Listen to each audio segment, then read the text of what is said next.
Committee on Environmental Protection. At this time, please silence all electronics and do not approach the dais. I repeat, please do not approach the dais. If you need any additional assistance, please contact the sergeant. If you wish to testify online, you may do so at testimony@council.nyc.gov. That is testimony@council.nyc.gov. Chair, you may begin.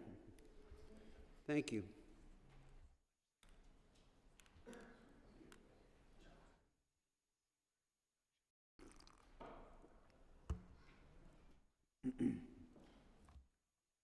This is the big type one? Yeah.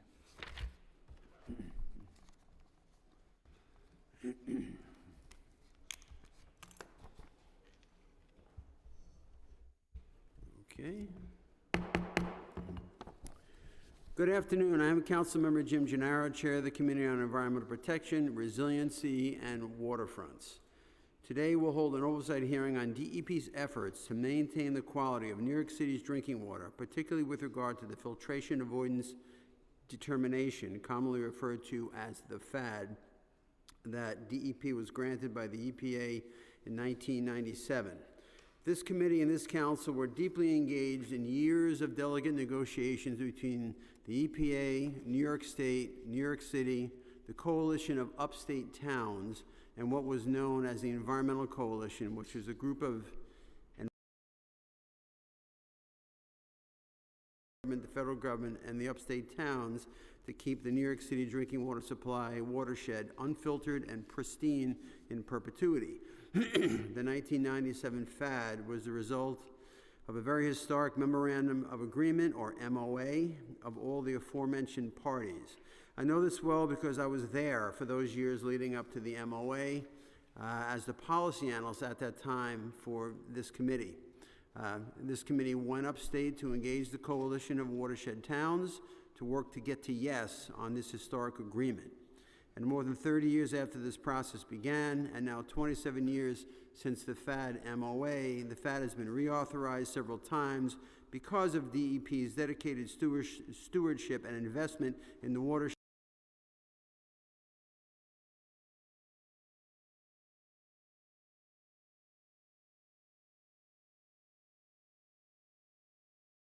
Defense Council. He and I are the last ones, I believe, that are still active on this issue from among all those involved in forging the 1997 FAD. But it is DEP that has worked to comply with the FAD every day for the last 27 years, and we look forward to DEP's good testimony today.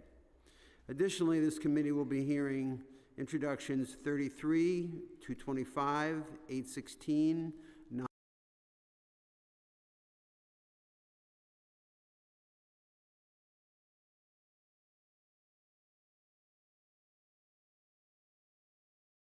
advocates, and interested members of the public. Also, we have the Independent Budget Office will be testifying as well.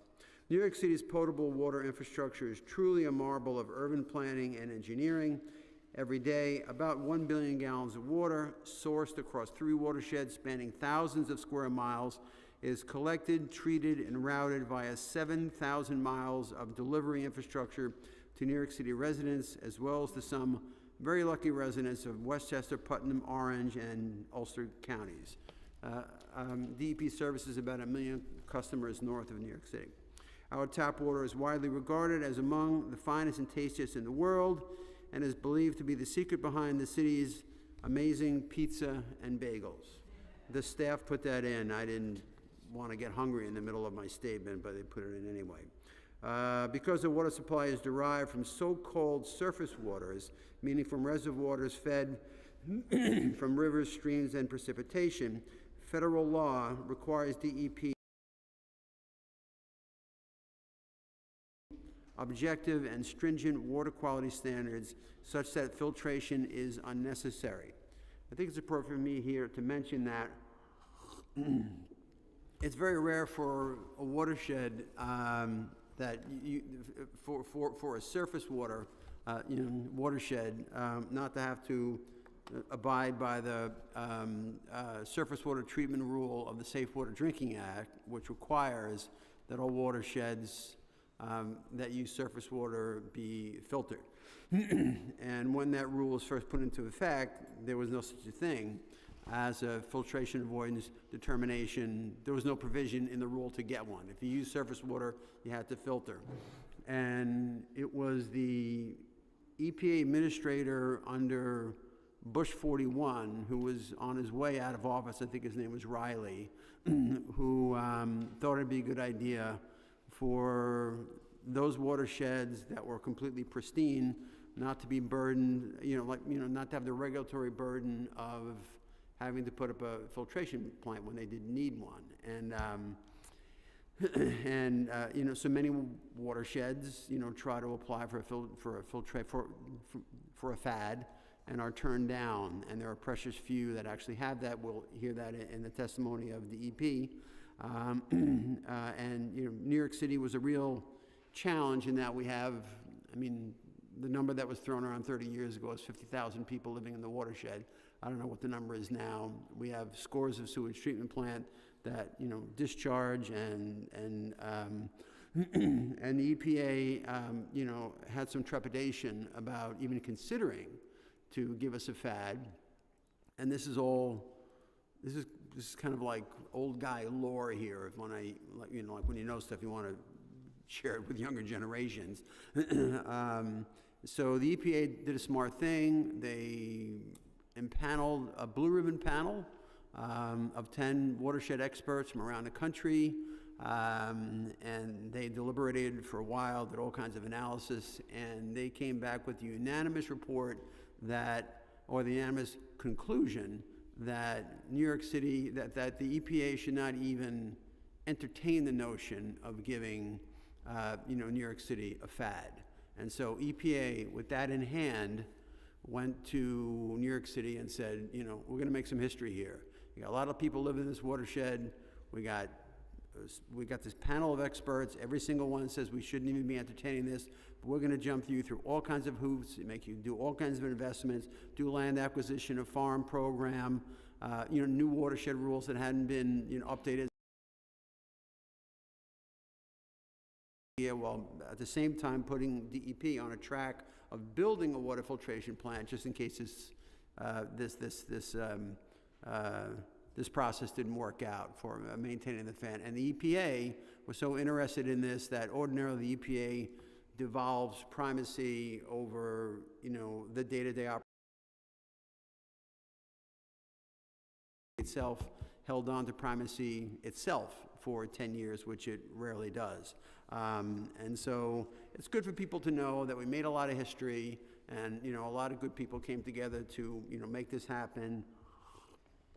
It's just very, very difficult to get and even harder to maintain, and I think a lot of credit goes to DEP, as I said, for doing this day-to-day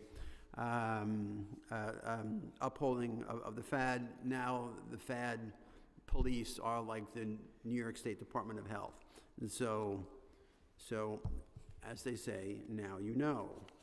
Where was I before I got wrapped up in my own rhetoric here? To either filter the water prior to deliver the meter. Okay, fine.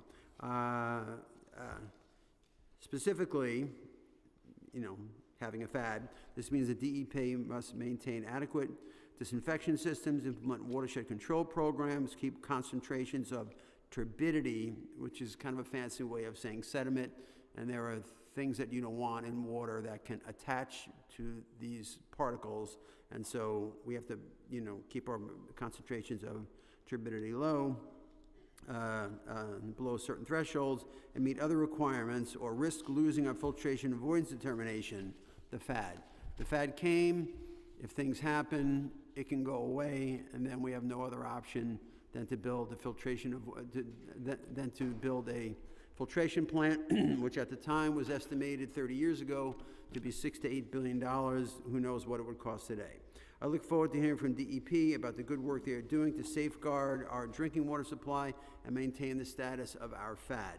As an aside, I'll turn briefly to the issue of the so-called rental payments, the so-called rental payment that the Adams administration has requested of the New York City Water Board to the tune of $1.4 billion over the course of 4 years, $145 million in FY24, $289 million in FY25, which combines to $440 million, which we just did in the last budget.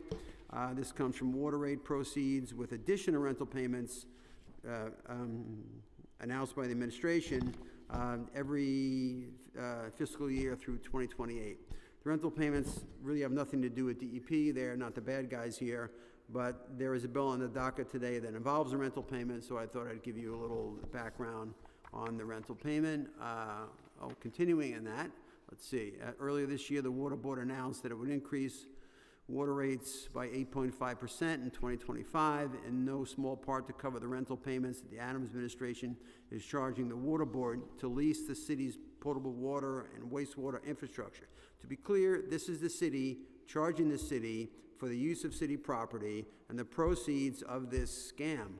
Oh, did I say scam? Oh my God. And the proceeds of this scam goes to the city's general fund to fill budget gaps that have nothing to do with water and sewer, any kind of service delivery in that realm. New York City water rates is supposed to be collected for the purposes of funding the entirety of the water and sewer system's operating and capital needs. By charging the Water Board for the rental payments, Mayor Adams is diverting money from these purposes to the city's general fund, leaving fewer resources available for much-needed infrastructure improvements and significantly increasing the financial burdens on ratepayers, increasing the financial burden on ratepayers at the same time. Recently, the Water Board unanimously passed a resolution condemning the rental payment. However, the rental payment is legal. The mayor is allowed to ask for it. The rental payment, once upon a time, had a legitimate purpose. That purpose is now passed and paying off some old debt. It's a whole big long story. The debt that the rental payment was born to kind of pay off is now all paid off. Now it's just funneling money to the city's general fund. And I have my personal kind of like side project where I'm working with state legislators to try to put the rental payment out of business permanently. The city doesn't have the authority to do that. The Water Board and the Water Finance Authority were created by the state, so only the state can shut that down. And so that's what I'm kind of working with my partners in the state government to try to get that done. Let's get to the bills.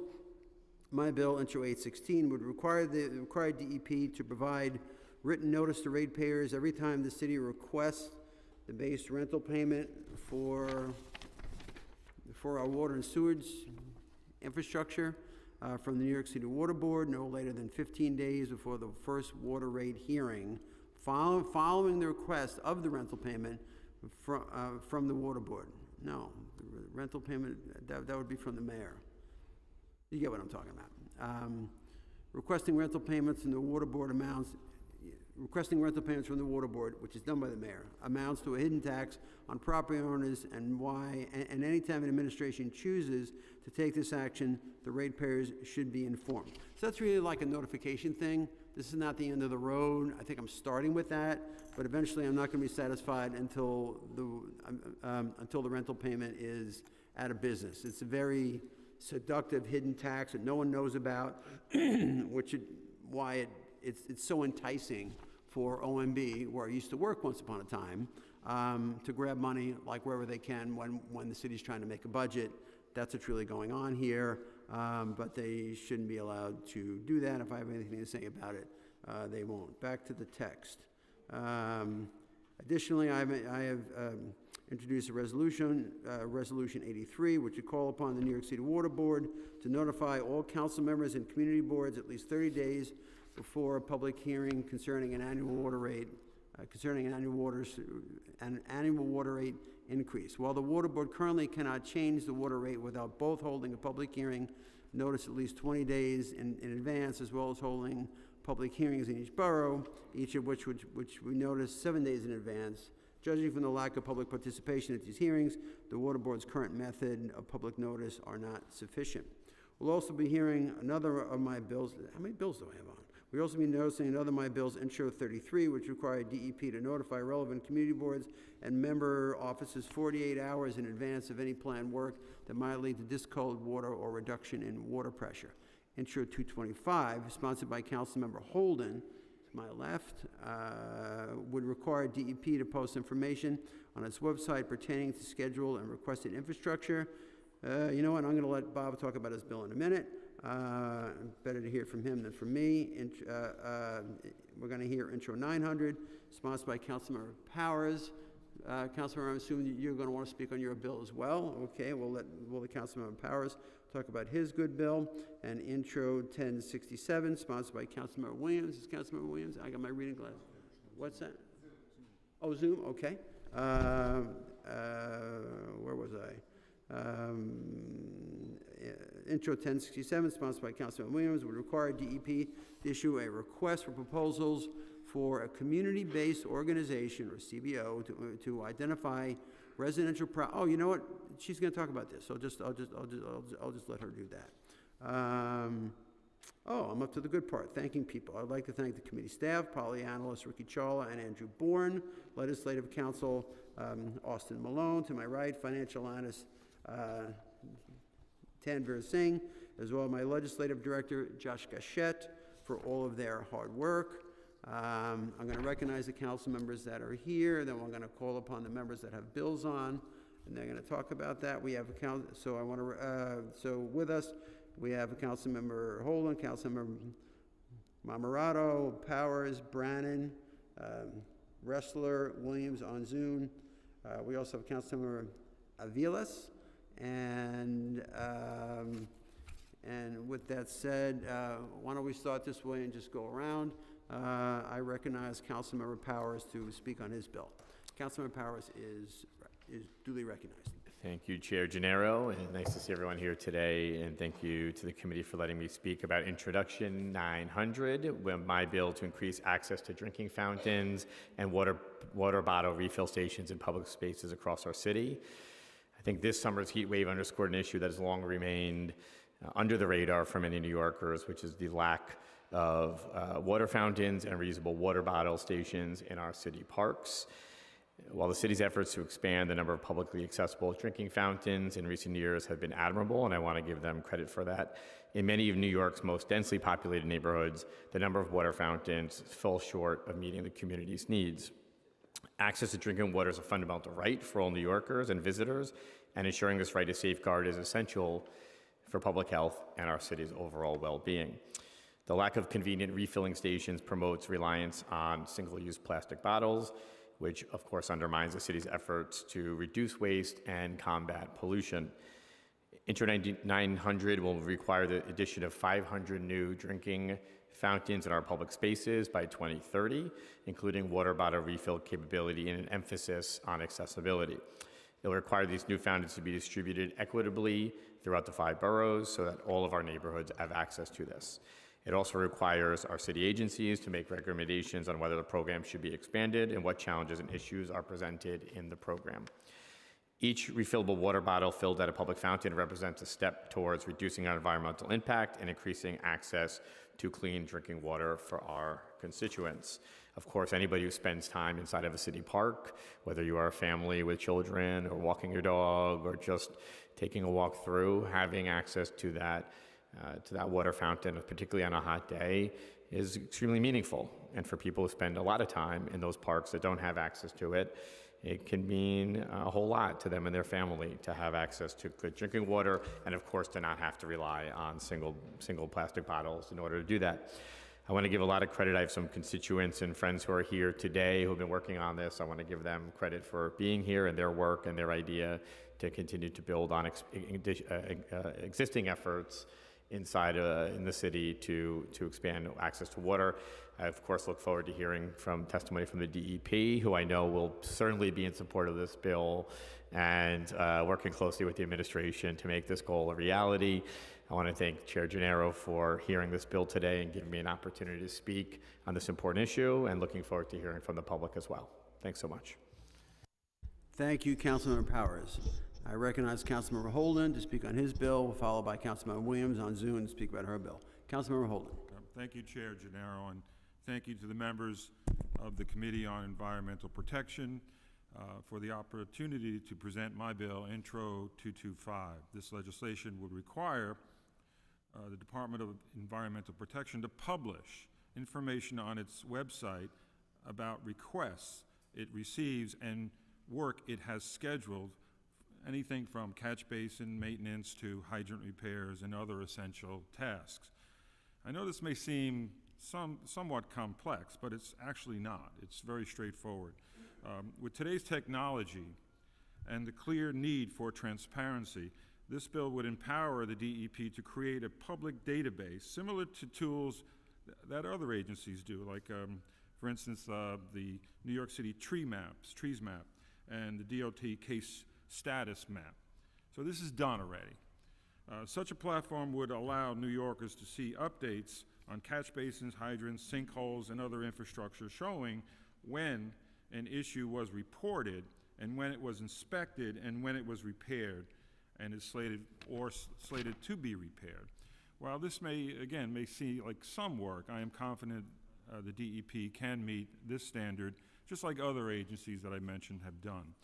This tool would greatly benefit New Yorkers by offering updates on essential infrastructure near their homes and would allow elected offices to check on issues in real time to better serve constituents. Right now we have to call DEP, we have to get somebody to talk to, and it just goes around in circles many times. So this makes sense, and I thank the DEP and City Hall for their willingness to discuss this bill with my office even before today's hearing.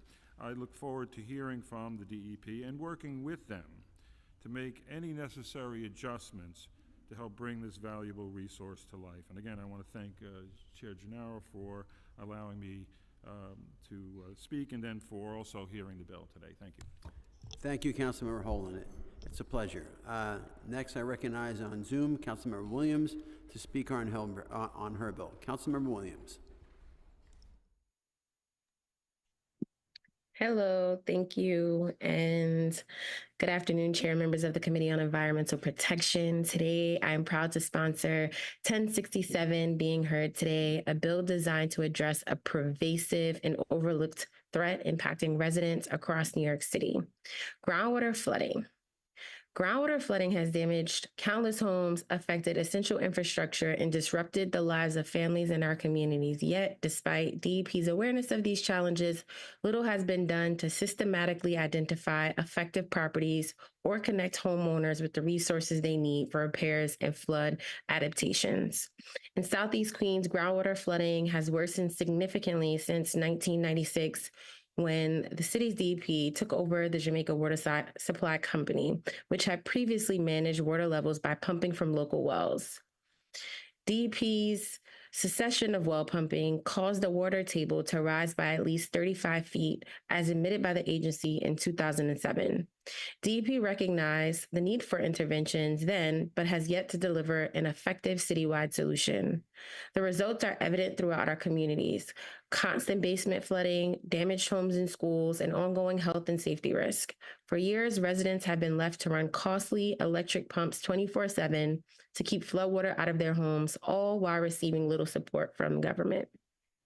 Intro 1067 offers a proactive solution to these ongoing issues and mandates that DEP issue a request for proposals to contract a community-based organization or CBO with direct ties to impacted neighborhoods. This CBO will be responsible for identifying properties citywide that are impacted by groundwater flooding and for connecting those properties with retrofit repair assistance and resources for long-term management. For at least 5 years, the contracted CBO will also provide case management and informational support to homeowners through mailings and other outreach efforts. The bill further requires that the CBO submit an annual report detailing the properties affected, the extent of the damage, the estimated cost for retrofits, and any insights for improving assistance programs. DEP will then communicate these findings to relevant state and federal agencies, because I do recognize, and I just want to state for the record, that this is a very complex issue, not solely on the city, but also to much responsibility of the state and federal government. This bill also establishes an interagency task force to focus on Southeast Queens, a community that has shouldered the brunt of groundwater flooding. This task force will be charged with recommending changes in the legislation to improve flooding assistance for the area and will be dissolved upon the submission of its 5th annual report. Intro 1067 is about giving our communities a voice and ensuring they have the tools to respond to a crisis that DEP knew would unfold. I urge the committee to support this measure, enabling us to bring relief to our constituents, protect their homes, and create a foundation of resilience citywide.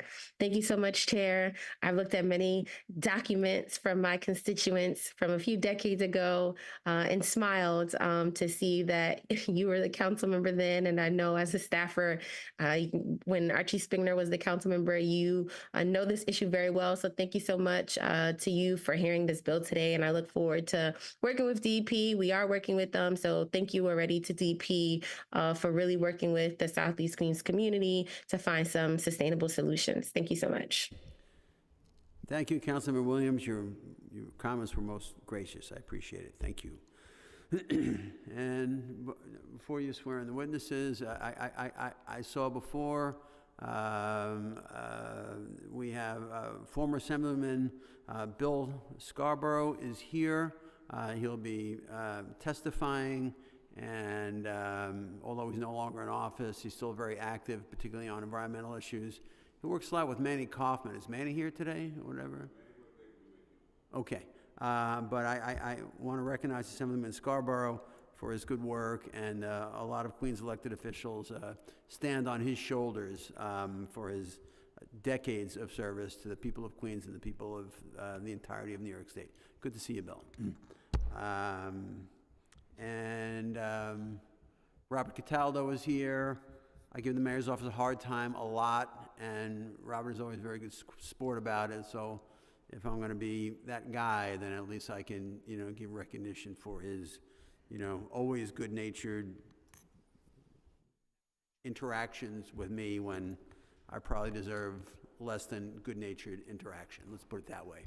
And so, thank you, Robert, for being here. And with that, what do I do now? Just call him?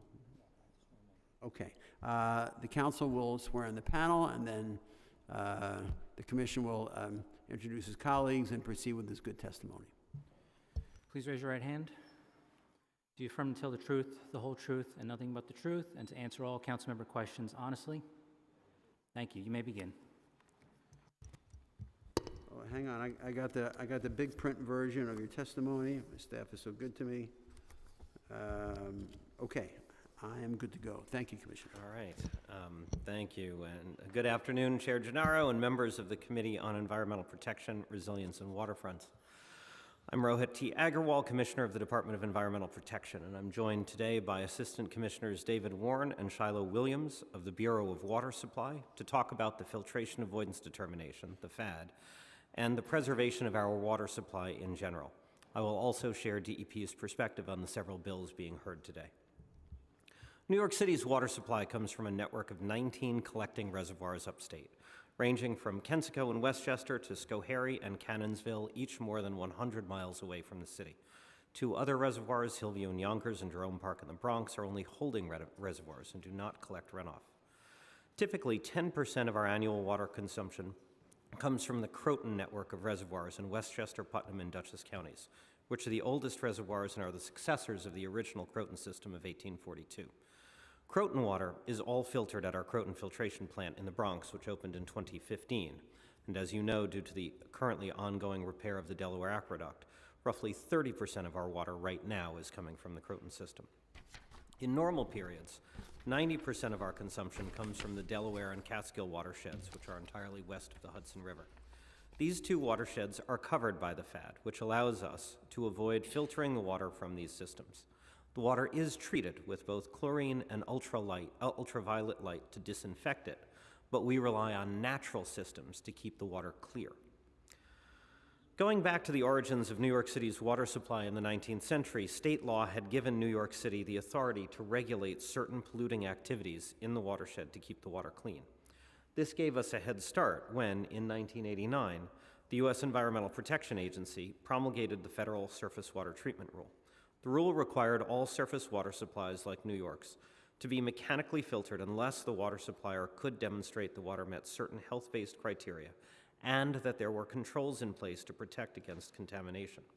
In fact, all of New York City's water supplies, including the Croton system, met the rule's health-based water quality standards. However, the level of development in the Croton watershed meant that DEP did not believe it would be possible to control future potential pollution. As a result, DEP moved to adopt filtration for the Croton system and to seek a FAD for the Catskill and Delaware systems. The FAD is the regulatory waiver that allows New York City to avoid the filtration requirement of the surface water treatment rule.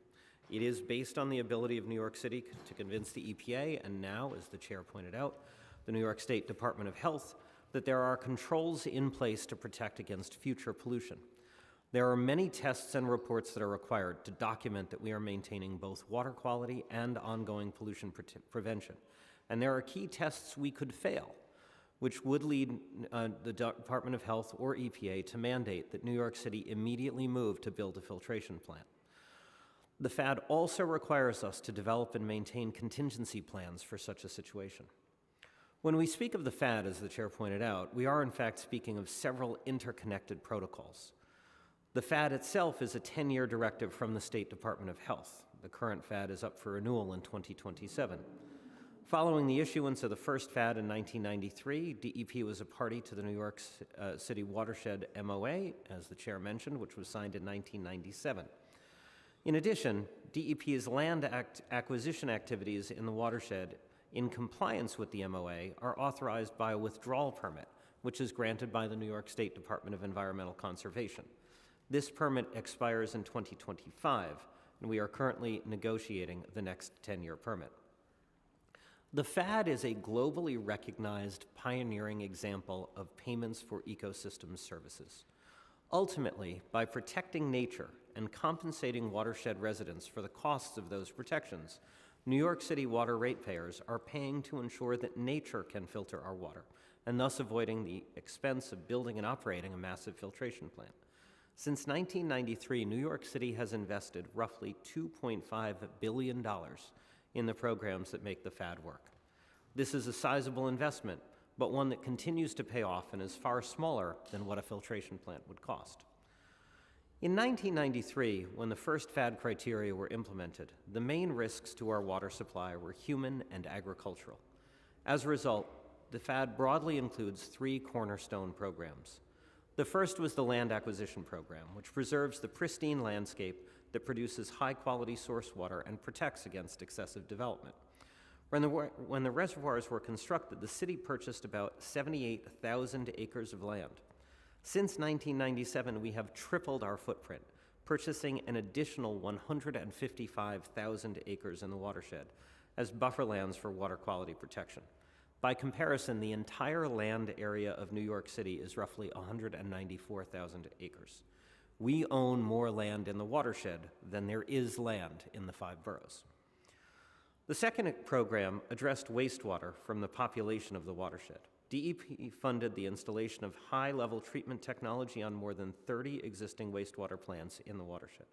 This treatment, known as tertiary treatment, effectively eliminates pathogens from the plant effluent and also reduces nutrient discharge.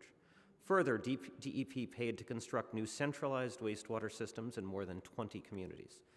And DEP has ensured that more than 6,000 septic systems serving homes and small businesses have been repaired. The third program has addressed agricultural runoff. The watershed is home to hundreds of small family-owned farms that produce dairy products, beef and produce. Working with local partners, DEP subsidizes on-site evaluations of each farming operation and recommends tailored practices to reduce or eliminate polluted runoff. With DEP funding, thousands of best management practices have been installed on hundreds of farms in the past 30 years.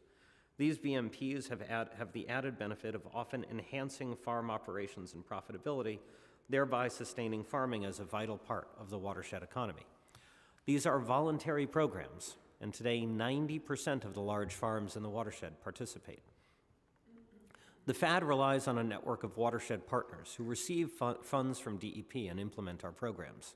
These partners include the Catskill Watershed Corporation, the Watershed Agricultural Council, 4 local soil and water conservation districts, the Cornell Cooperative Extension, and the Catskill Center. These organizations are trusted in their communities and hence are often more effective at obtaining local support and participation than DEP would be directly. The midterm review of the FAD was completed, and New York State Department of Health issued revisions in 2022. As part of that review, the National Academy of Science undertook a review of the FAD so that all involved could benefit from impartial scientific analysis of the FAD and its programs. We are in the midst of applying for a new permit from DEC that will involve changes to our land acquisition program, including the focus on the highest priority areas.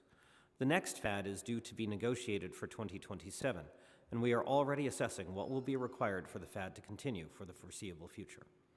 While not officially part of our FAD, another critical component of our overall watershed protection efforts is the DEP Police Department. Our officers patrol the watershed every day, and they maintain a detective bureau, an emergency service unit, a canine unit, and an aviation unit. The DEP police protect against threats to our water supply, including unauthorized access, encroachment on DEP land, and potential threats to our water infrastructure. They also work closely with local police agencies and assist during emergency situations. In fact, I will point out just this weekend we participated along with local police in helping to fight a forest fire up in Dutchess County, in Dutchess County, including using our helicopter to dump water on it at one point. Their work is critical to ensuring that our surface water supply and our infrastructure are secure. The new union representing the DEP police are currently engaged in an effort to secure state and city approval for an appropriate law enforcement pension. DEP police have a civil service pension plan, not a law enforcement one.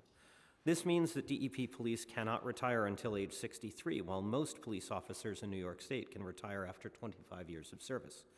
Because our officers are fully trained and licensed, in fact, DEP has its own police academy, we are constantly losing our officers to other forces, in large part because of this massive disparity in the pension. We currently have nearly a 20% vacancy rate, despite doing everything we can to recruit and retain these important officers. DEP's outsized role in the watershed as a landowner, major employer, and police force makes it critical that we are a valued member of the community. I'm pleased to say that, in fact, we are held in high esteem by the residents of the watershed. In fact, we undertook a Siena poll last year to understand how watershed residents west of the Hudson viewed DEP, and we were rated very highly. In particular, watershed residents appreciate that DEP makes so much of our lands available for recreation, which is a cornerstone of the quality of life in the area and a key aspect of its tourism and second home economy. They also appreciate the benefits the DEP police bring. It was less widely understood that, despite being a government entity, DEP pays taxes on its property in the watershed. In fact, we are the largest taxpayer in all of the west of Hudson watershed counties, and the second largest taxpayer in Westchester. In many school districts, DEP actually pays a majority of the school system's revenues. All told, we paid $165 million in taxes upstate last year. More broadly, we have to be sensitive to the concerns of watershed residents who are often concerned that land acquisition and land use restrictions can hinder economic development. We incorporate public amenities into capital work when we can, just like we would do around the city. For example, we recently broke ground on an infrastructure project that will include a new parking lot for a local school. Going forward, we need to ensure that we are always on the lookout for ways that our operations can also create benefits for our watershed neighbors. By being an esteemed presence in the watershed, we can ensure that there is long-term support that will allow us to protect the FAD for generations to come, and for DEP to play a leading role in defining the future of the FAD.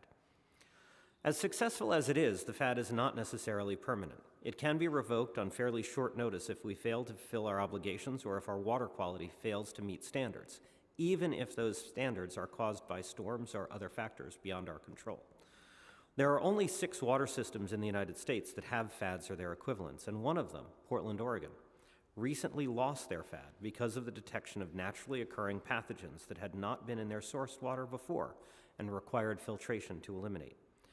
EPA gave Portland only 10 years to build their treatment plant, which, at 135 million gallons a day, is less than 1/10 the size of the plant we would need, and their filtration plant will cost roughly $2 billion. This cost reinforces the fact that we have to be vigilant. It also reminds us that the FAD must be based on the science. The FAD has succeeded not because it was good environmental policy or good economic policy. It has succeeded because it was sound water quality policy. The scientific review by the National Academy that I mentioned found that our land acquisition program could use adjustment. The region is divided into 4 areas, priority areas 1 through 4, based on their potential to impact water sources. Most important are the lands bordering our reservoirs and their tributaries, and these are priority areas 1 and 2. Further away are lands in priority areas 3 and 4. Until now, we have sought to acquire land in all of these areas, but the National Academy found that continued purchases in areas 3 and 4 would have no more benefits to water quality, while land in priority areas 1 and 2 remain as important as ever, if not more so. As a result, we recently altered our land acquisition practices to focus more on areas 1 and 2 and to end programmatic purchases in areas 3 and 4. Going forward, we must continue to ensure that the FAD evolves as threats to water quality evolve. Increasing water quality standards mean that there are limits to how much chlorine we can use to disinfect water after a major storm. Climate change means that intense storms are more frequent.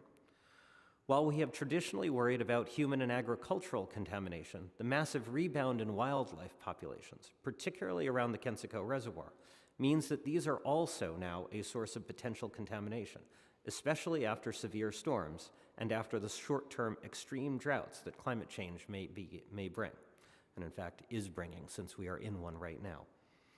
The new FAD in 2027 will need to continue to protect against historic threats and also guard against these new ones. What is certain is that the FAD will need to evolve. If it does not, it is far more likely to fail. And if it does not evolve based on the science, it will certainly fail. This is one more reason that DEP must be an esteemed presence in the watershed, and that we have to invest in our own research. We need to ensure that DEP has the standing to play a leading role in defining the future of the FAD. We must also plan for the possibility of full filtration at some point in the future, even as we seek to avoid it. The current FAD requires DEP to maintain contingency plans for filtration, and the experience of Portland, again, given only 10 years to build its filtration plant, demonstrates the importance of such contingency planning. As I mentioned, the FAD has been a point of pride for DEP and the city for many decades. It is a credit to our staff, to the many involved in creating it, as the chairman so eloquently described, and to the generations of dedicated civil servants who preceded us and laid the groundwork for the system we manage today. Before concluding, I'll take a few minutes to speak about each of the bills on today's agenda. Intro 33 would require DEP to notify council members and community boards 48 hours before work that would cause discolored water or loss of water pressure. Currently, our community affairs team notifies community boards as soon as we confirm locations for emergency construction. They also update impacted community boards and elected officials during water main breaks in real time. Prior to water shutoffs, our contractors and field operations teams post notices in neighborhoods and on doors with information on potential impacts and instructions. We are committed to keeping constant, robust communication with elected officials and residents. We have recently created the position of Borough Commissioner in our Community Affairs Unit, specifically to strengthen lines of communication. We would welcome discussions about how we can make additional improvements. Because this bill would codify and refine current DEP practice, we would like to work with the Council to ensure that it does not unnecessarily add cost or complicate operations. For example, we currently schedule work the day before it is done, so we could not send out notifications 48 hours before. As a result, we agree with the objectives of this bill, but would seek to collaborate on the language. Intro 225 would require DEP to establish a website with schedules and other information on a broad range of our operations. We currently provide a great deal of information, both in real time and through NYC Open Data, which includes fully 43 data sets, which DEP provides and updates. There's a list of those data in the final page as an appendix to this testimony. We offer real-time information on our website on a variety of topics ranging from reservoir levels and the source of water to each part of the city to whether the Newtown Creek gas-to-grid facility is operational. In addition to the MMR, we publish annual reports on water quality, on the state of the sewers, and of course on our finances. The bill as written is breathtakingly broad, and the information it seeks would, I believe, be impossible to convey in the way the bill seems to intend. Further, it would require significant cost and headcount to attempt to do so. We have several ongoing internal efforts that map our work that could be made public, and we would be happy to work with the council to narrow the bill's scope and understand what information is needed for what purpose and by whom. Intro 816 would require DEP to notify by first-class mail all owners of property with water or sewer service when the city requests a rental payment on a strict timeline. I certainly agree that people should understand what their water rate payments are spent on. I would like to work with the council, though, on the details. For example, a dedicated first-class mailing would cost about $1 million. Further, under the city's lease to the Water Board, we do not actually always know when the city will request a rental payment. Above all, DEP does not set water rates. Rather, they are set, as the chair noted, every year by the Water Board through a legally prescribed process that requires public hearings and notices. The Water Board is a state entity, as the chair noted. It is also important to note that the rental payment, if there is one, is not the only factor that is included in rate setting, as is illustrated in the chart included in the testimony from our fiscal year 25 rate hearings earlier this year. We have already been exploring the potential to let New Yorkers know how their water bills are being spent, as many other utilities do. An example of what that might look like is in the testimony. If ratepayers understand what their payments are going to, they would have the context to be more informed when looking at rate proposals for future years. Intro 900 would require DEP to install 500 drinking fountains around the city by 2030. While we support any effort that encourages more people to drink our tap water, we unfortunately do not believe that the proposal is feasible. Installing 500 fountains would cost about $20 million. DEP does not currently maintain any water fountains, so maintaining these new fountains would require hiring a new dedicated team of staff. We do not currently have sufficient staff or even the appropriate staff to do so. It is not clear that this would be a legitimate use of water rate funding, so we would need appropriations from general tax levy funding. We are happy to work with you to develop programs to ensure access to drinking water around the city, but we strongly believe that this proposal, as written, is not the best way to achieve that goal. Finally, Intro 1067 would require DEP to hire community-based organizations to identify properties that have been damaged by groundwater flooding, connect those property owners to assistance programs, and provide case management support to property owners. The bill also creates a task force focused on Southeast Queens flooding adaptation assistance. We have been seriously focused on the overall problem of flooding and on the challenges of Southeast Queens. For several years, as you know well, one of DEP's top priorities has been to implement better flood management around the city. This has included assistance to property owners through the Rainfall Ready program and the more recent town hall-style flooding information sessions that DEP has been hosting this past year, which included a flood preparation kit. We have also been focused on groundwater flooding. We have an ongoing effort with the U.S. Geological Survey to map and monitor groundwater levels across the city, which is of interest as sea level rise has been raising groundwater levels across the eastern seaboard. We have also been focused on those experiencing flooding in Southeast Queens. That part of New York City has $2.5 billion in the current capital plan for stormwater management, which means that it is receiving more investment than any other part of the city. We have also been working to clarify the groundwater flooding issue, and we find that some residents may be conflating groundwater flooding with other forms of flooding. We welcome the opportunity to work with the council to expand our work. We do not think, though, that the program laid out in this legislation is the best way that DEP can support residents. DEP does not provide the sort of case management assistance to homeowners that would be required by this bill. Rather, one approach that we are exploring is whether the New York City Accelerator, overseen by the Mayor's Office of Climate and Environmental Justice, and which provides precisely this kind of direct advice and assistance to building owners around energy efficiency, could be expanded to offer advice to homeowners on flooding issues. We in the Mayor's Office of Contract Services also have concerns about the contracting requirements in the bill. The Law Department is reviewing, so we would like to discuss these issues in the near future.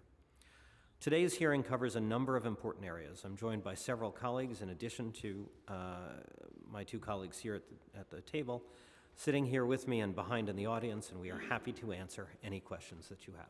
Thank you. Thank you, Commissioner. I appreciate your comprehensive testimony. In terms of how we proceed, we have, where's Bob? Okay. I think I'm here for the whole time, of course, but out of respect for my colleagues that have bills on, I think I'm going to be the nice chairman and let my colleagues that I know want to pose questions to DEP on their bills to do so. So we'll follow the same order as last time, because folks have places to go and they want to get their questions in about their bills. So I recognize Councilmember Powers to ask questions about his bill. Thank you. Thanks so much. You're always a nice chairman in my eyes, so but appreciate it. Thanks for the testimony. Of course, we'd love to have had your support on expanding more water bottle fill stations here and drinking fountains throughout the city. But can you just give us some information today about the status on that? How many drinking fountains today currently have water bottle refill attachments? Council member, DEP provides water to water customers. We do not actually provide drinking water fountains. As you noted in your comments, the bulk of the city's water fountains are actually in parks and are maintained by the Parks Department. So I do not have a catalog, nor is it something that DEP actually does. Got it. And so in your testimony, noting that, had expressed concerns or opposition to the bill based on access to water, which is one of your main goals and missions. I understand the cost factor of it, but are you, are there concerns that go beyond the cost of it in terms of installing and? Well, first of all, it's, I mean, we are concerned whenever the scope of our activities are expanded. This proposed legislation would basically require DEP to get into a line of business it has not been in the past. And so we would need a new set of operations. It is often assumed that everything DEP does can be funded by water bills, but in fact, the state legislation that authorizes the Water Board does lay out what water payments can and cannot be used for, which means that a project like this, would come out of the same pot of money that it would if the Parks Department or the schools or DOT through its street furniture contracts were asked to provide this. But I do recall that DEP does programs where they provide like mobile water in the past, mobile water fountains in parks and open spaces. I think there used to be one right outside here at City Hall Park. I remember seeing one. What is DEP's role responsibility in terms of providing that is an example where you provide water fountain access. Yes, and so mobile, I understand, but our seems to be part of the plan to provide access to water. Well, I think it is, so the water on the go stations, which you're describing, are very much temporary. They are not cheap because they have to be staffed, right? And so we tend not to leave them unattended. They really were developed as an emergency response mechanism. And so what we do when we have a water main break and there are going to be households without water for more than an hour or two, right? If we find out that it's going to take 6 hours, 10 hours, which is a minority of water main breaks, but nonetheless, an extended water main break that will leave people without water, we will deploy one, or depending on the size of it, sometimes two, water on the go stations so that people can fill a bucket, fill a jug, get safe drinking water without having to purchase it during that. That's why we have those water on the go stations. We have on occasion for events, we did it for open streets earlier, over the summer, we have provided the water on the go stations. To be entirely honest, we have been reducing the number of instances that we do that because we are effectively staffing that with people on overtime, and it's often on Saturdays and Sundays, and it was getting quite expensive. And so those are mobile, a mobile station is very different from a permanent one. Are you staffing that with overtime because you are under your head count relative to where you used to be when you would staff those with normal staff, or what has changed in terms of your staffing that requires you to scale back? Well, I mean, we are certainly conscious of managing our expense budget. That's something I'm sure everybody, you know, is concerned about. And, you know, they were basically a marketing device, right? It built awareness, provided an amenity, but it's really only justifiable as a marketing effort, an educational effort, because it is not really consistent with DEP's mandate. We have other things that we also do. As I mentioned, the flood kits, you know, it's not clear at all that it would be an appropriate use of water rate funding for us to send every citizen in New York City or every resident of New York City a flood preparation kit. However, as a way to educate people about the need to do flood preparation, we've invested in that. Got it. I won't take up too much time here. I certainly want the administration, whether it's DEP or other... Keith, I'm happy to give you a little latitude. Go ahead. Okay, I appreciate it. I'll still stick at my point, which is that, you know, whether it's DEP or it's Parks Department, the goal here is to try to expand access to places where we did a survey in my office and found a lot of water fountains in public spaces, mostly parks, that will still a lack of in my district and places on the east side. I'm sure that's for the city as well. There's about 455 fountains, I think, currently in the city that have the water filling capability, so we still have a long way to go. I certainly would have enjoyed if Parks was here too, if they were going to speak to this bill, and the answer is going to be that your agency is responsible. We certainly would love to have the agency that is responsible here to speak to it, because maybe it is their mandate then to help expand us with that, and also figure out a partnership with the council, with our capital funding perhaps, about how we might do that in certain parks, or DDC if it's their projects that are leading to that. So I'm not putting that on you. I certainly know you speak for your agency, but from an administration standpoint, we'd certainly love to have more receptiveness to that and think about with us a plan to get you there, to get the city there, I should say, get us all there. So I'm going to forego other questions here, but mostly to just restate that I think this is a goal that we can achieve in the next few years. We can work together with the agencies to find it, whether it's DDC, because I know they did some projects in my district recently where they did put these stations in, parks, you know, figure out the right agencies to do this, and then also figure out how to maintain them. So certainly would love to have them here as well to provide feedback, and we will reach out to them to get their feedback. But from an administration standpoint, for folks who are here from administration, I think there is a lot of public support for this, and do not want to live in the world of just being siloed from one agency to other. Let's have like a conversation with it, and we'll work with the administration beyond you guys to work on that, and we appreciate your cooperation as we do that. Thanks. Thank you, Councilmember Powers. Now I recognize Councilmember Holden for questions on his bill. Thank you, Chair. You know, I see in your testimony, you said my bill would be almost impossible for you to carry this out. But that's why we have hearings to negotiate. So, for instance, we have a lot of catch basin requests, and you said it's on open data. But are there any other platforms that you have where we can check on the existence of, or at least the progress in a complaint, other than open data? Right now, I don't think so. And so your characterization of the fact that you are calling us, that your office and others are calling us, is not wrong. Hold on. So how do you solve that? My bill's trying to, and it doesn't have to be everything every complaint possible, because I understand that can get unwieldy. But if other agencies like Tree Maps can do it, or DOT can do it, I think there's a model already. So if we can, you know, with the technology, I think that it's possible. It's not like, you know, it's not insanely ridiculous to request, you know, some kind of database. Yes, and council member, I certainly didn't use the word ridiculous in characterizing your bill.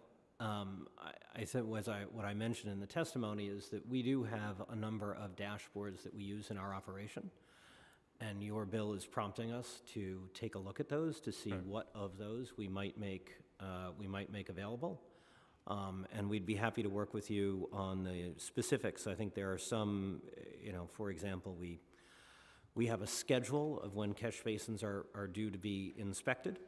As I've mentioned in previous testimony, we do that based on an algorithm of risk.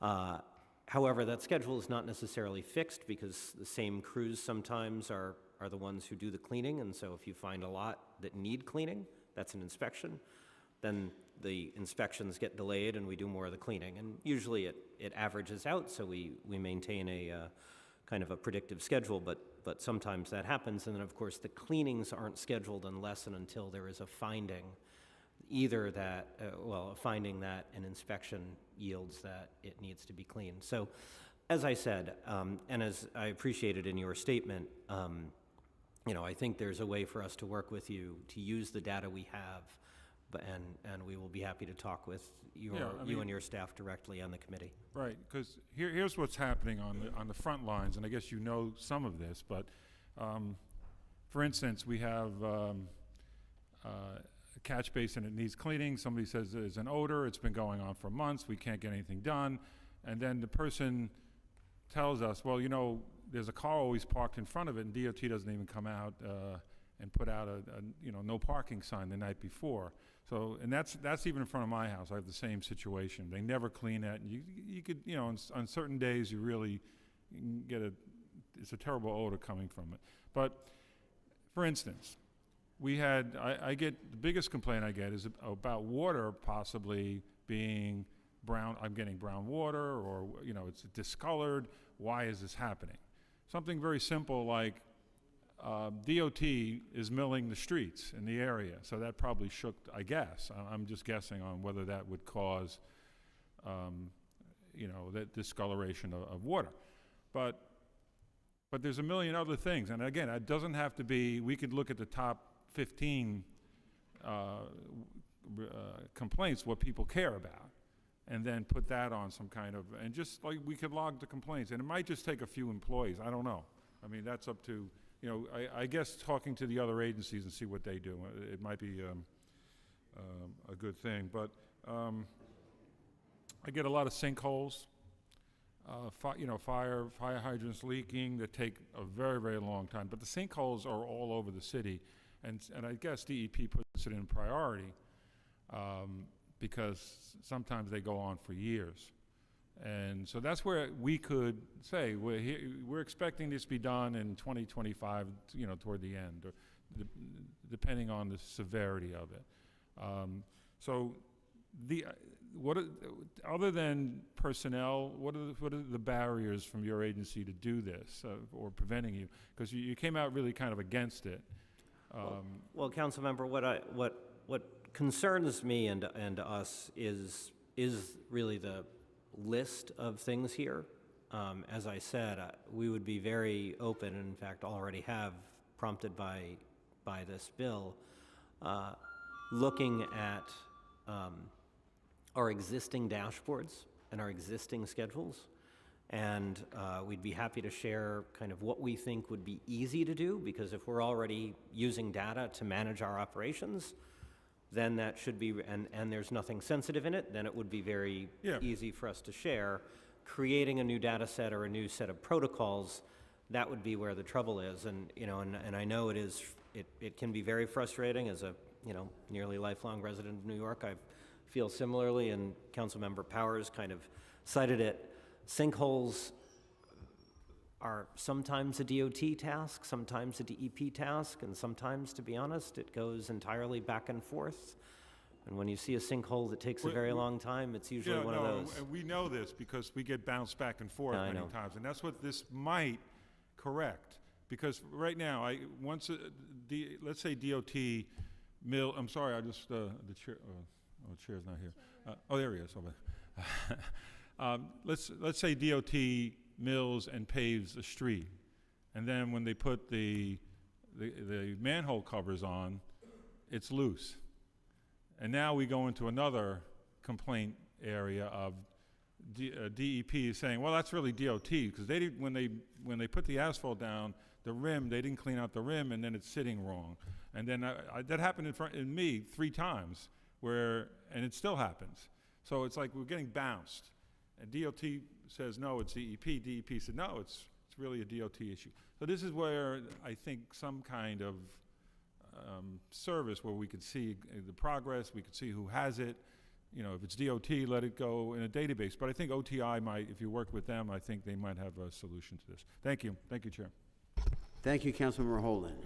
I'd like to recognize we've been joined by Councilmember Zhuang, and I'm going to call upon Councilmember Williams to ask questions on her bill, just kind of like a point of order and council rules.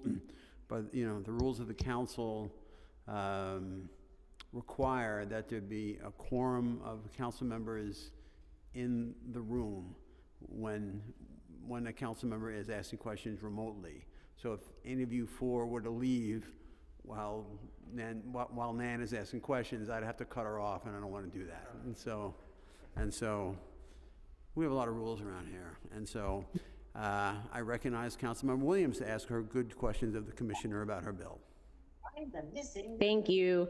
The first question I have in High Commissioner, sorry I'm not there in person, I have a little person that is sick. So this is about mapping impacted properties. So I wanted to know what progress has DEP made in mapping the residential properties in Queens, Community District 12 and 13 that have been affected by groundwater flooding. How are these properties being identified and what resources are available to help homeowners?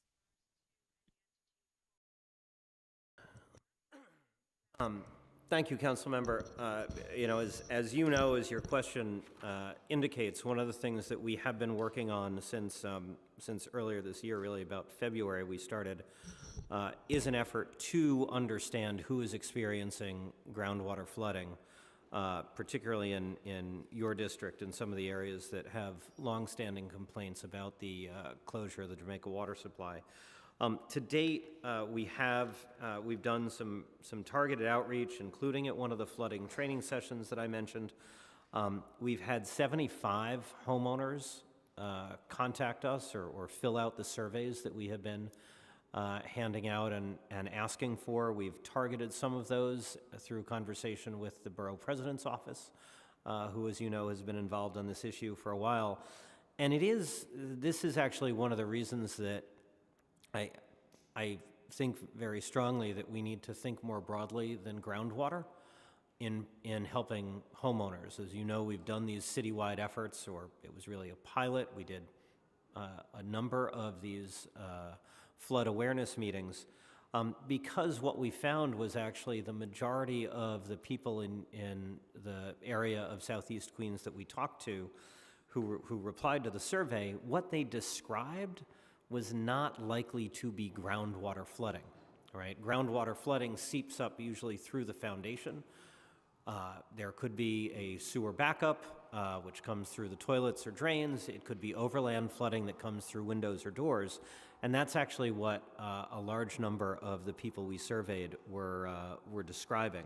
So that's as far as we've got. Also, thanks to your help, we do have a list of 7 nonprofit organizations that have experienced ongoing basement flooding, and we have been reaching out to them to understand more precisely what they are experiencing and what, at least currently, they are thinking about what they can do about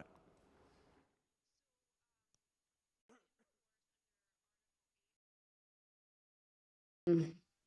The other question I had to do with the pumping stations, and largely just, I know I've had some of these conversations with you already, but also wanted to know some activists, many who might be in the chambers today, have advocated for us to open back up the pumping station. So I just wanted to know if there was any feasibility studies on cost or what that could look like. Of course, I know it's contingent upon the state as well, but just wanted to know if there was any other feasibility studies to assess the viability of opening the pumping stations back up.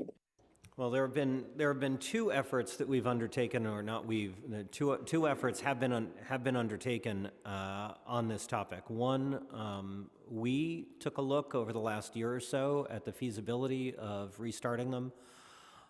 We did conclude, and I think I gave testimony on this in the past, that restarting the wells, basically they've been out of service for such a long time And water quality standards and the overall regulatory regime has changed so much that we think we would basically have to rebuild them entirely. It would cost about $1 billion.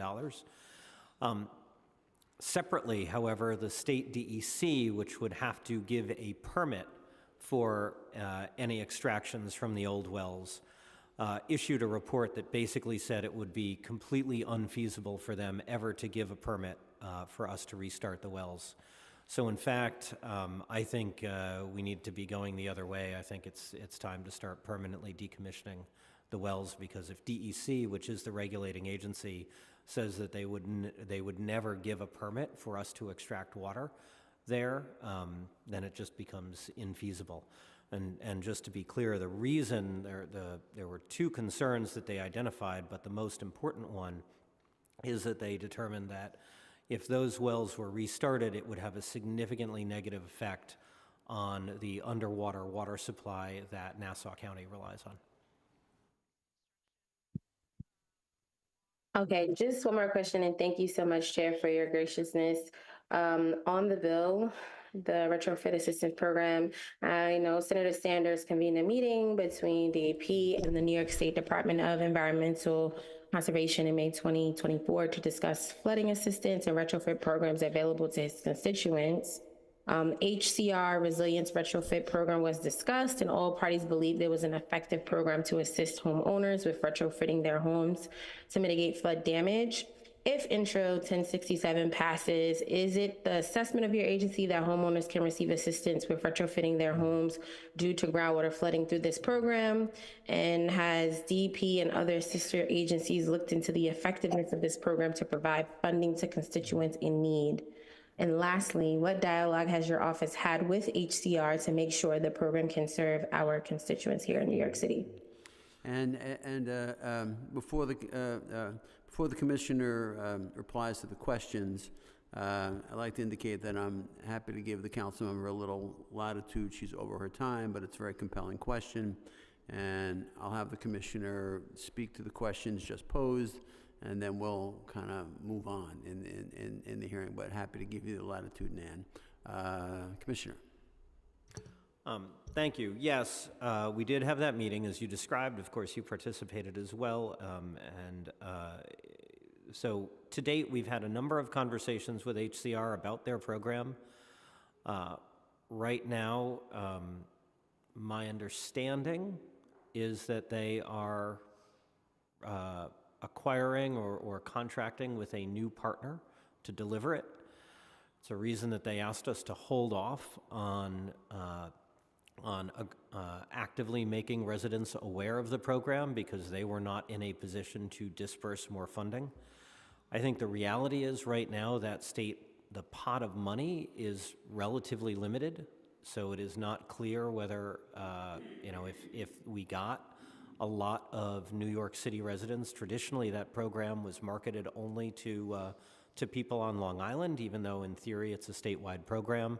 That was the conversation we started having with them about how they needed to focus more on New York City.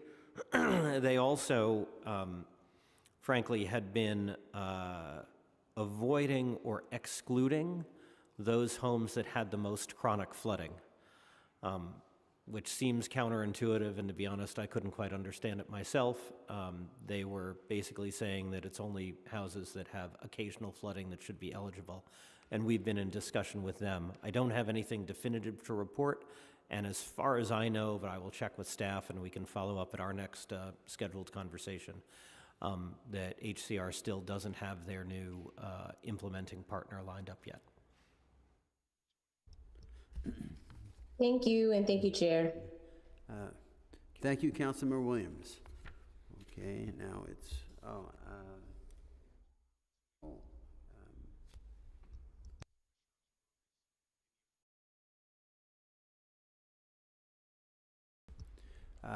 Councilmember Marmorato does not have a bill on, but I let everyone else go first, and it wouldn't seem right to just kind of wait for after all my volume of questions. So I recognize Councilmember Marmorato for questions.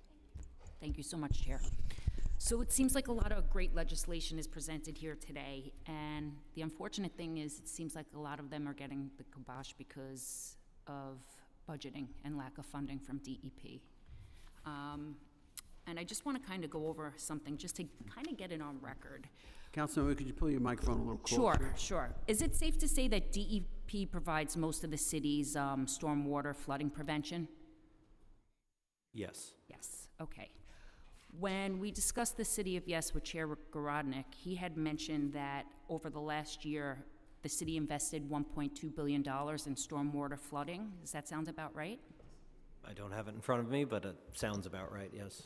And over the next 10 years, there's going to be $20 billion for stormwater flooding. Does that sound great? Does that sound like kind of correct? I would have said, hold on just a minute.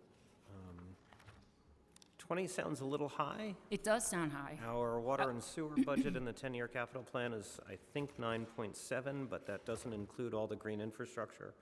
So it's certainly Sounds more really than high. 9. I'm not Yeah. sure it's 20. And I asked him if there was other grants, federal or state. He was not aware of any of it, that it would be funding for you. And I was just curious as to where this $20 billion was coming from. I will find out, but we are very aggressively seeking federal money. There was a But it's not there right now, as of now. Well, no, in fairness, we've gotten a lot of federal grants. We've been very successful at programs that are directly administered in Washington. Right. We've gotten, But not what we've gotten, what there is now for the next, the 20 billion over the 10 years. There's nothing in place right now. Is that correct? well, no, some of what we are going to be spending is awards we have received that we will be spending over the next couple of years, including, I think it's over 100 million in Thank you. $230 million in federal money for cloudburst programs. Okay, but I'm talking about the 20 billion that they Well, said. that would be rolling into 200 million and 20 billion are understood. a It's a big different order of difference. I magnitude. mean, I'd need to get back to you on what Yeah. what I would like to have that information because that's really concerning, considering my district floods all the time from small little rainstorms, and we're going to create this city of yes and put a lot more stress over my infrastructure. And I just want to know where the money's coming from, how we're going to get it, because we can't build if we can't fix the problem before it. Council member, if I could though, as I have testified here before, I think we have to be careful not to conflate two separate issues. The City of Yes proposals. This is not two separate issues. This is my district floods, and you want to build more in a low-density district that already cannot handle the infrastructure. And I don't think it's a DEP issue. I just want to know where the funding's coming from. I can't honestly, in good faith, vote on something to create more infrastructure issues in my community if we're already struggling. Right, well, council member, as I have And there's stated, nothing in place, no plan to fix it as of now. well, council member, I disagree. We're going a little far Okay, afield into City of that's- Yes. Okay, and that's so- fine. I just wanted to know where that 20 I mean, billion I'll give a was little and- latitude, but there's a limit. Yeah, you know? no, I'm fine. That's all I wanted. I just wanted that on record. Thanks, Chair. I Sure, you bet. appreciate it. Oh, you bet, of course. Councilmember Zhuang has questions as well.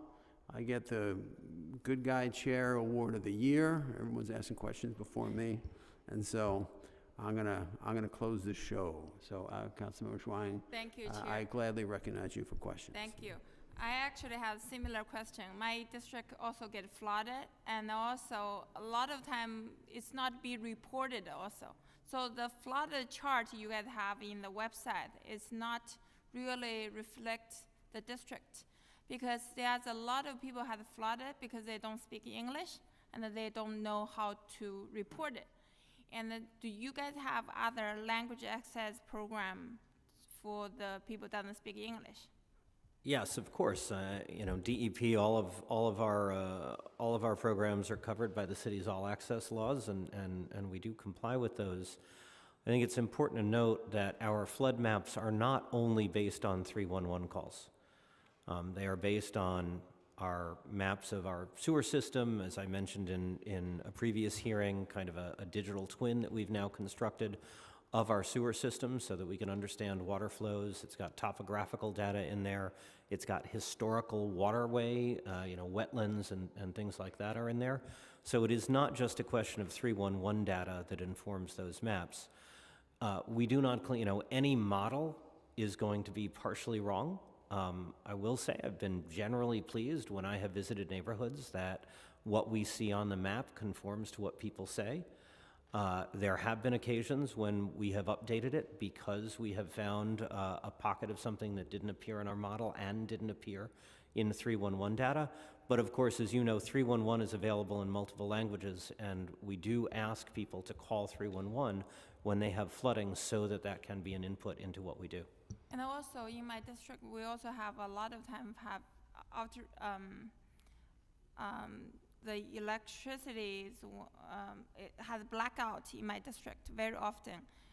Is any suggestion or anything you guys can do about it? Blackouts? Yeah. I'm sorry, council member, that is entirely beyond our scope. DEP does not interact with. So if we don't have enough infrastructure to support the city of Yes, so how are we going to, as my colleague already said, we don't have the infrastructure there. How do you guys convince us to vote city of Yes?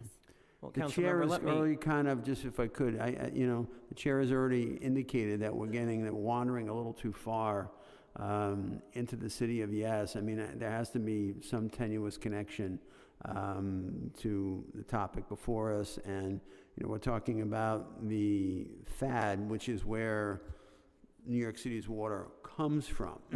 So that's really like the topic of the oversight hearing, where the city's water comes from. This is not a stormwater hearing per se. This is where the water comes from. So I'll give you, just to finish your thought or whatever, but I can't have members ask questions that don't have any connection to what the topic is today. And so something that relates to where the water comes from, that's what we're going for today. Okay, thank you. Thank you. And also, I just want to echo my colleague, Councilmember Bob Holden said. He had the issue about when they paved the street, some place saying this is DEP issue, sometimes there's saying this is DOT issue. For us, we just wanted the problem resolved. This type of situation, who we should go to your administration, who we should speak to? Council member, as I mentioned, Council member Holden, just the different agencies do have different jobs. And even if it is have like a joint, this type of issue have a joint, couple member from DOT, couple member from DEP.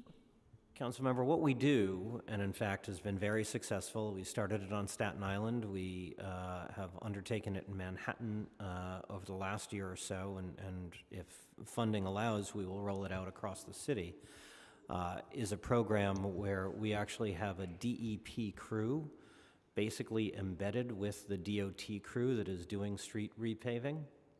And they go in, they do work before the milling and the repaving happens, and they go in afterwards. And it addresses actually precisely this problem that you've identified and that Councilmember Holden identified.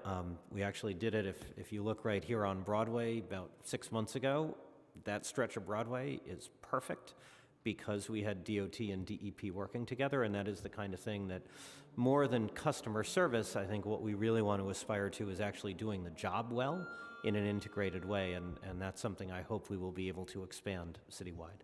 Thank you. I would like to see more. Thank you. Thank you, Councilmember, for your questions. During the last round of questions, Deputy Commissioner Licata chimed in, and so, oh yes, I know, I'm just saying, and I just want to recognize that she's here because she chimed in and because we're like friends, so it's okay. I take care of my friends. And I recognize Councilmember Aviles for questions. Thank you, Chair. You are certainly the most gracious chair. Thank you. Good afternoon. I wanted to follow up on a couple of questions related to the legislation 1067. And apologies if you may have actually talked about this and I missed it because I had to step out. In particular, related to, does DEP measure the incidence of groundwater flooding across the city? And if so, how frequently does this kind of flooding occur? And in what areas? We do not. We do not have a map. It is actually one of the reasons that we have started this work with the U.S. Geological Survey, just to understand where the water table is, and therefore to be able to keep track of how it may be changing over time. As you know, DEP is responsible for the water and sewer infrastructure. It does not mean that wherever there is water, it is our responsibility, and keeping basements dry is actually primarily the responsibility of the homeowner. Because of climate change, as I said, the water table is rising across the city, and this is something that's going on up and down the Atlantic coast, and so we are working with USGS to try to understand that. But no, as a result, we have not maintained a data set of who is experiencing groundwater flooding. In terms of the partnership with USGS, are there particular timeframes related to that study and kind of milestones you're hoping to meet? It is a multi-year effort. It did unfortunately take about a year and a half to get the contracting done. The contract is now underway, and I believe we should expect our first results in a year or a year and a half. But I would get back to you to be more precise and more confident in that. Great, thank you.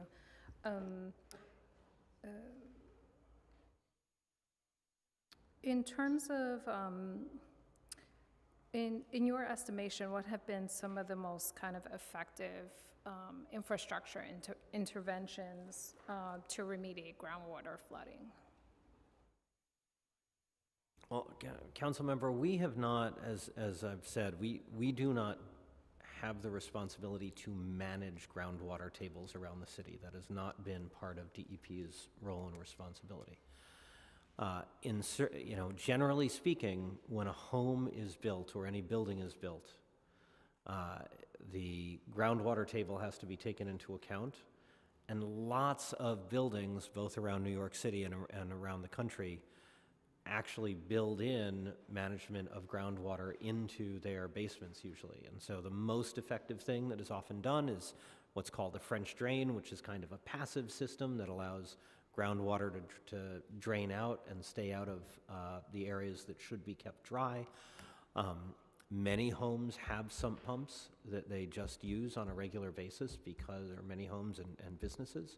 And that's particularly true where you have a larger building that is going deeper and deeper, right? So it's one thing if a home has a basement that goes 10 feet below ground level, but sometimes you have buildings that go 30, even 40 feet below ground level, and often have mechanical equipment down there.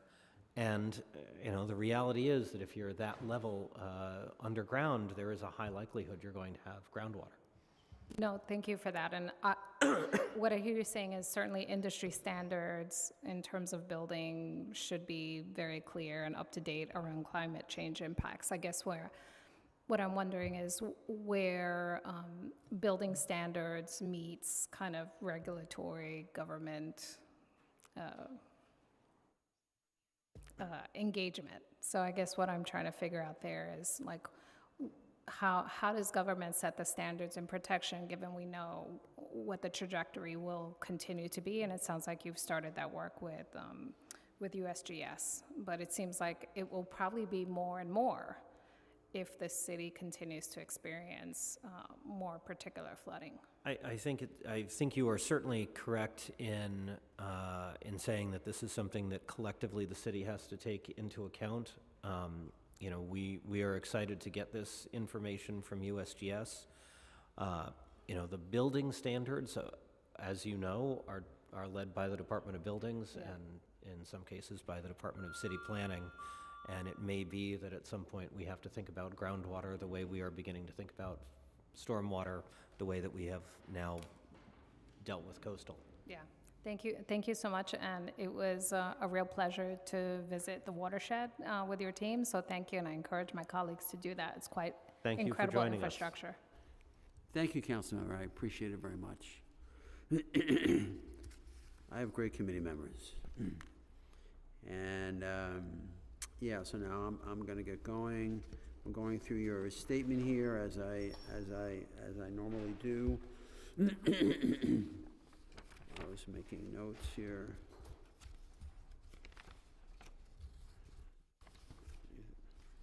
Where did I write that?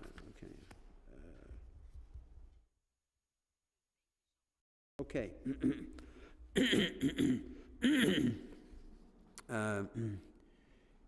You talked in your testimony, Commissioner, on page 10 about the Kensico Reservoir.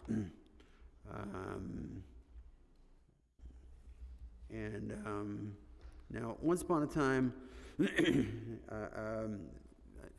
the 10 square mile watershed of Kensico, that's watershed's still the same size, it hasn't changed. So you got the 10 square miles of the Kensico Reservoir. I'm going back a ways. I don't know if these numbers still hold up, but and because water passes through there, there's the idea is that the least amount of native water in the Kensico Reservoir is the best situation. Now, when I last checked in, about 2% of the water in the Kensico Reservoir was native water from the watershed in which it resides. And once upon a time, how do I put this delicately, about 50% of material that would make its way into the water supply that presented some concern or challenge came from that 2% of native water. And I'm wondering if that's still the reality, or whether there have been mechanisms that have been put into place that that have changed that dynamic. Whoever wants to speak. Well, I'm going to say a word, and then I'll ask Assistant Commissioner Warren to say more. So, what you're describing is basically why one of the reasons that we've made the decision that we've made to sunset our active land acquisition in priority areas 3 and 4 and focus on these really high priority areas, and to a certain extent, like, we don't have it, but that Kensico watershed is kind of priority area 0, right? I mean, it doesn't get more valuable than that, and in fact, I'm very pleased. We had a very expensive but very successful piece of land in Mount Pleasant, that we've had our eyes on for a long time, that we are actually in the process of acquiring, which is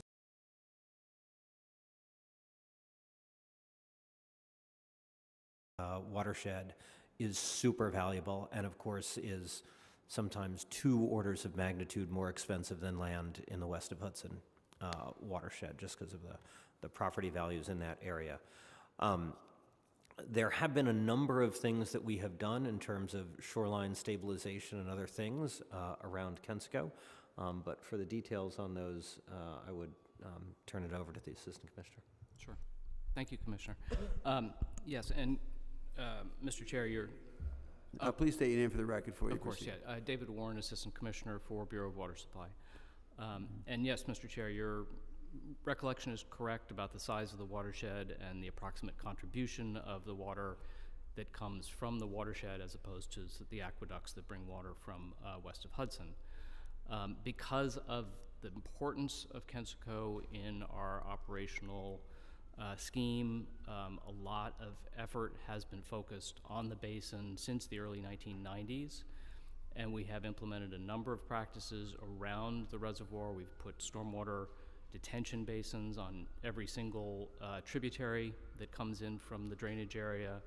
We have installed spill control booms and measures at key points around the transportation infrastructure. All this being done to keep native water out of the reservoir. To keep contaminants in native water out of the reservoir, yes. As the commissioner mentioned, land acquisition has been a focus. There's a limited number of vacant eligible acres in the Kensico Basin, approximately 1,000. Thus far, we've bought about 375 of those acres, of that 1,000 acres, and we have an additional key parcel under contract, which would be about another 60 acres that we intend to acquire. And then most recently, we've completed projects right around the one of the intakes to stabilize the shoreline. We came to understand that wind that was coming from a certain direction was building up wave action coming down the basin, and it was eroding the shoreline immediately adjacent to the intake, and then causing or contributing to turbidity readings at the intake. And so we undertook an extensive program to riprap the shoreline on both sides of the intake to prevent that kind of wave action, that wind-induced turbidity, from causing impacts at the intake. So a lot of effort has been made and focused on Kensico since the earliest days of the FAD, and it continues to be a primary focus. Yeah, thank you for your good efforts. With regard to the continuation of the FAD, Commissioner,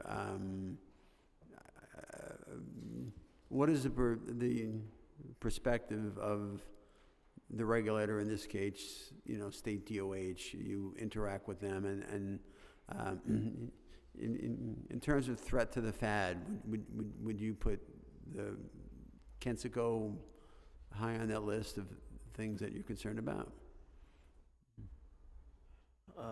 Well, look, Kensico, as you've described, Kensico to a certain extent is one of the key potential points of failure, and has been since the beginning, right? And as I mentioned in the testimony, the dramatic increase in wildlife has the potential, coupled with extreme storms or particularly periods of drought that accumulate a lot of stuff that then gets followed by an extreme storm, to flush contaminants into Kensico, kind of at the point in the system that we are least well equipped to deal with it. Because upstate, of course, we have lots of reservoirs. If one of them gets turbid, we turn it off. Right. Right? We let it settle. We can use one of the others. We only have one Kensico. And so that is why it continues to be, and probably the changes that we are seeing in terms of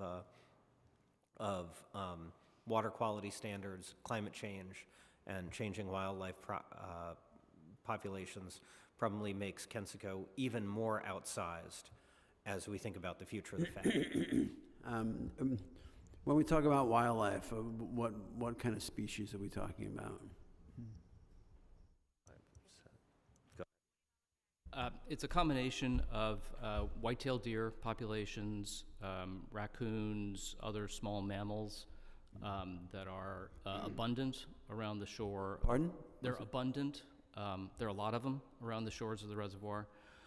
As you know, we do have an active waterfowl management program that has been in place since the early 1990s. We've done a very effective job of controlling potential pollution threats from ducks, geese, gulls, and the monitoring data showing the effectiveness of that program is quite striking. But it's really the mammal populations that are of concern at this point. The mammal population. Not to sound like a meanie, but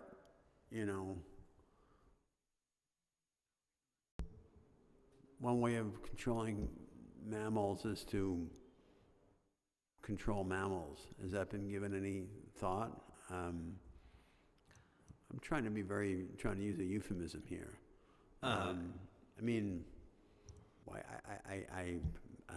Trapping, relocating, I don't want to roll out the K word here, but, I don't know. what's the thought process there? Well, Councilmember, look, I think what you're talking about is exactly the kind of thing that we have to start thinking broadly about. Whether some of the solutions you've just identified are the right ones, I don't know, but that, Dave and Shiloh have begun working together on thinking about what the new threats are and what some of the potential solutions might be. Yeah. You know, as Dave just pointed out, you know, the issue of waterfowl has been clear since the beginning of the FAD, and that's why there's been a long-standing effort. Frankly, as we know, the deer population in Westchester County was a lot lower in 1993 than it is today, right? So it wasn't top of mind.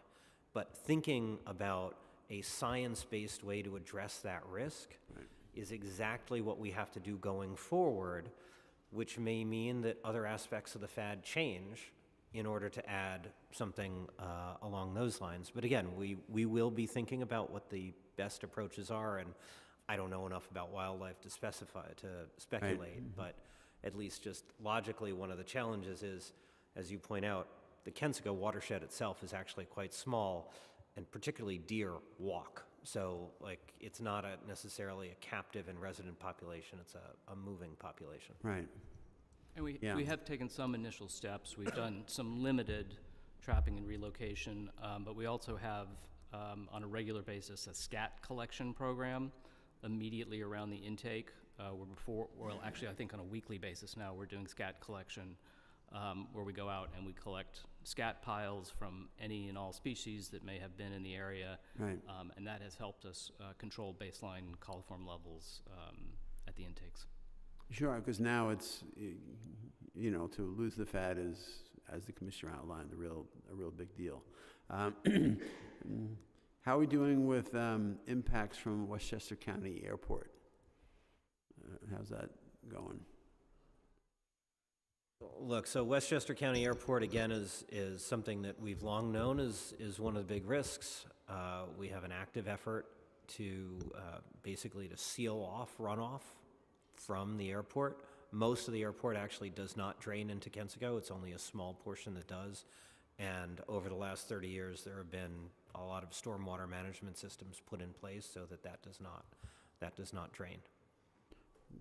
Great, because once upon a time, that was a lot of action about that.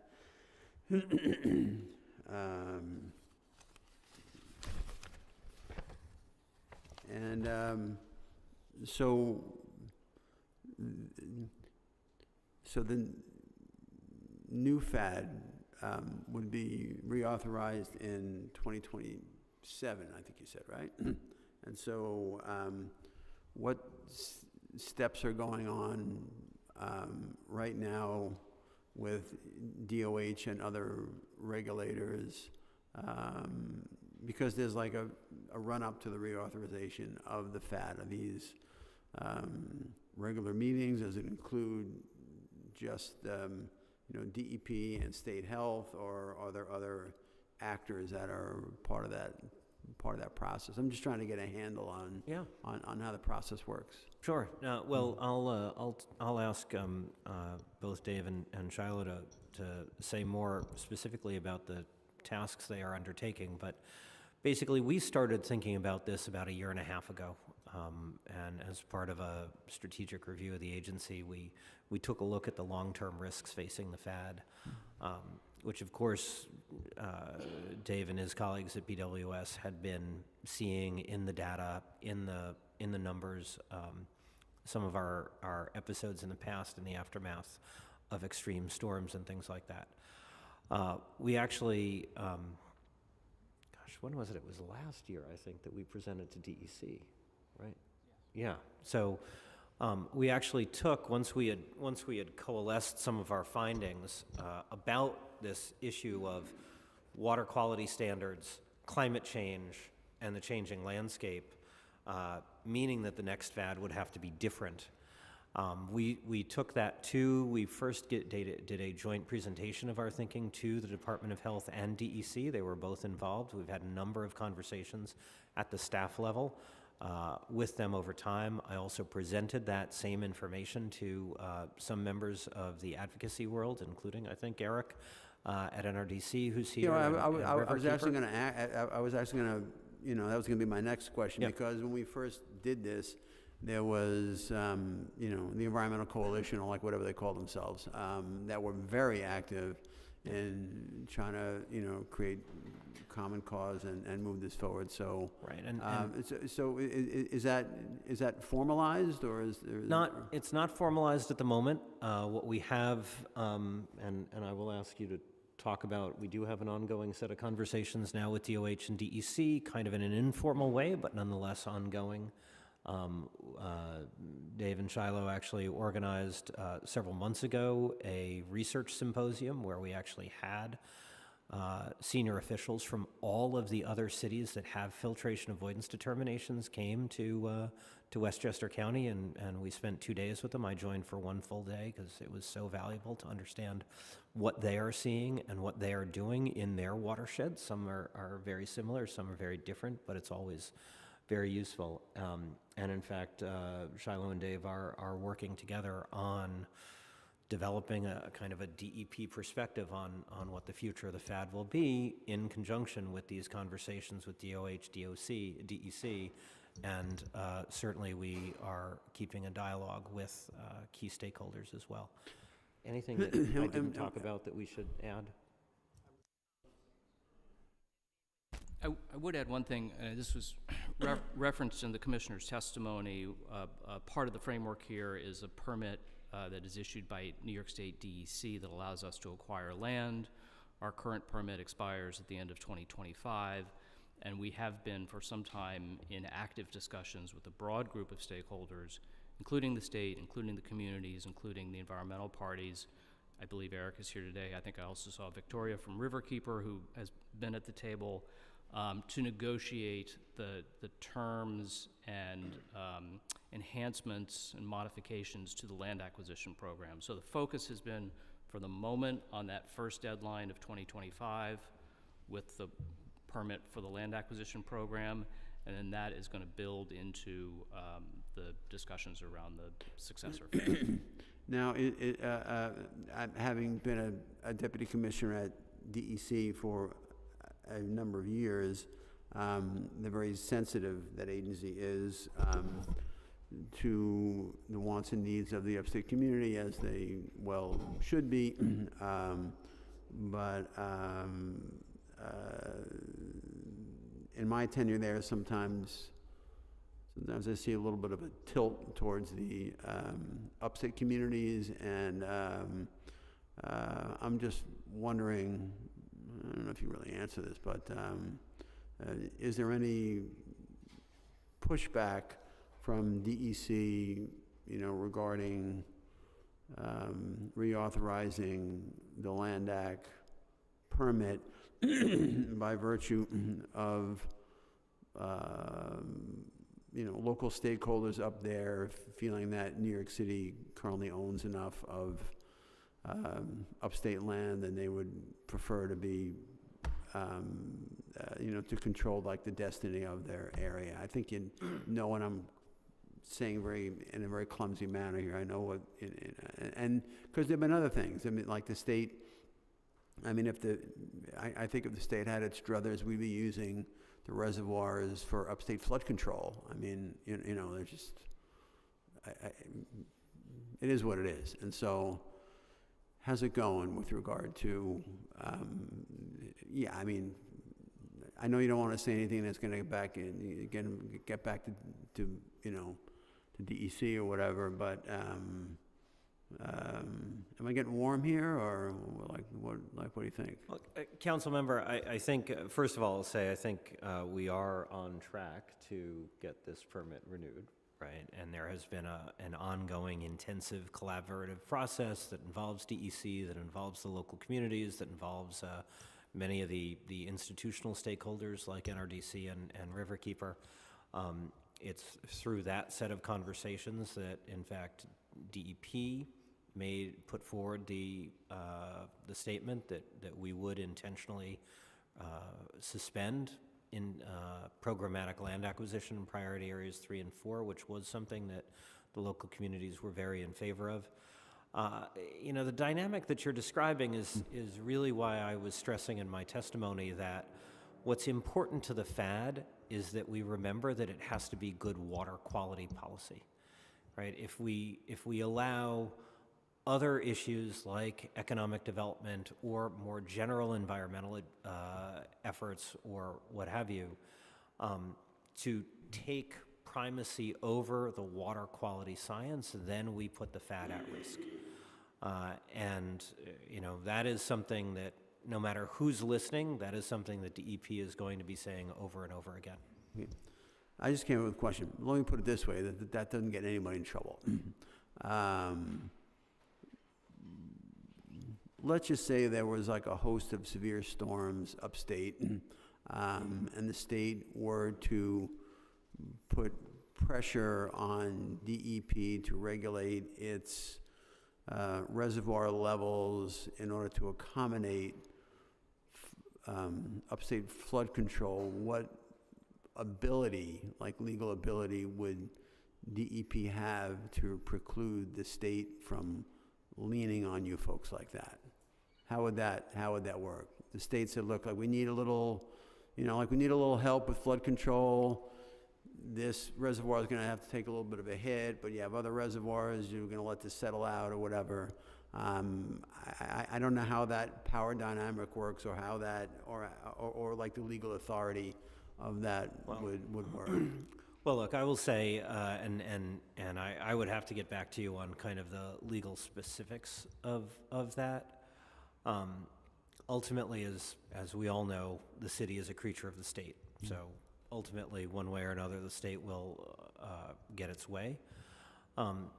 What I would also point out, because that's what I see, like the benefit of the environmental community being involved, the Eric Goldsteins of the world, you know, to rally the troops to make sure that the state doesn't get any ideas about, you know,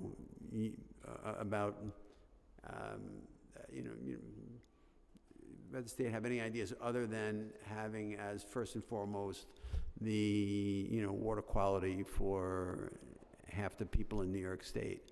And so that's how I see the benefit of the Environmental Coalition, because they have, you know, everybody knows, you know, they all have the governor's phone number. And so,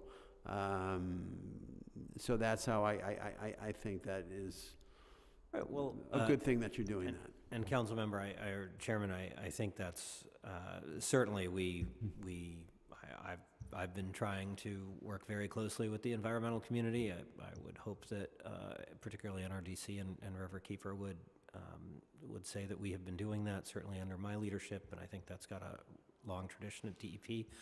I will say, I think, frankly, it doesn't matter who. What we are always going to be focused on is the water quality science, right? I would say there are people who also want to use the FAD as an excuse to do all sorts of things for recreation or wildlife protection or land acquisition, whether it matters for water quality or not.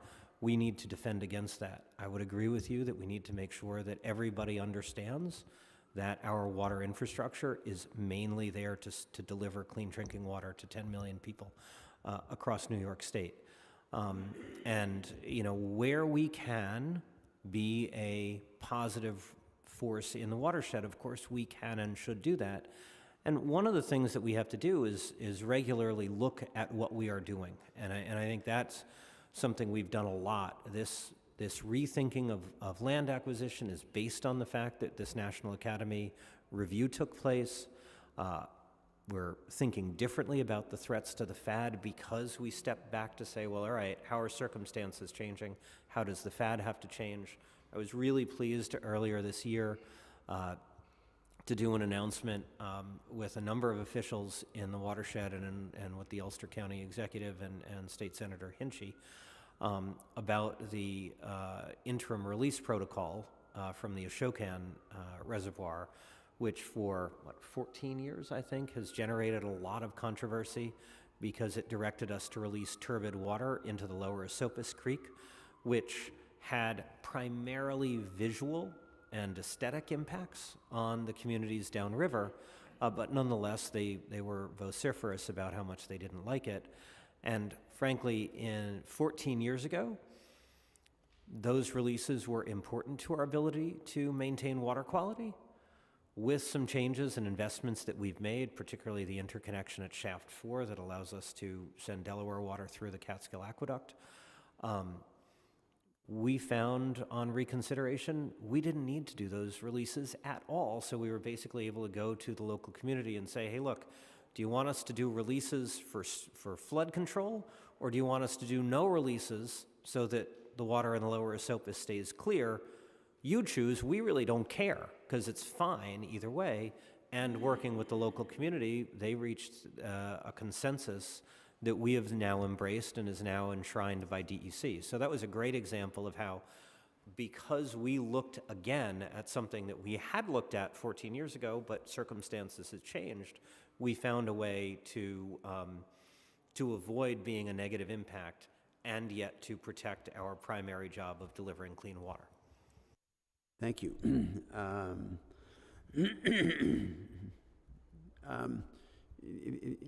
Is there any successor to the organization that used to be called the Coalition of Watershed Towns, or is now you just deal with with like the county executives and elected representatives, or so in terms of, because there was this formal Coalition of Watershed Towns, does that still exist? They're still there. Yeah. No, I met with CWT only a couple of weeks ago, actually. Rick Coombs and I got together. So yeah, no, CWT is certainly an active participant still. Is their lawyer still Jeff Baker? Really? Oh my God. So let me amend my previous statement at the outset of the hearing. So it's Eric Goldstein, it's Jeff Baker, and me. And so, okay, after all these years, I haven't talked to him in 30 years, but I just remember his name. And so, wow, I guess he's getting older too, right? And so, yeah, a lot of that going around. So the construct's still there. And so, let's see what else using my distance glasses.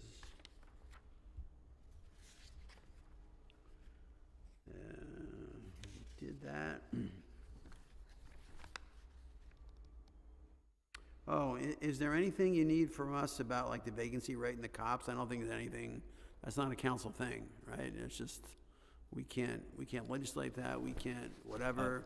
They get that is correct. The cops get the best training, and they get cherry picked by local police departments. Yeah, we routinely, we do have very high quality training, really proud of them. We just did a graduation of what was unfortunately one of our smallest classes ever.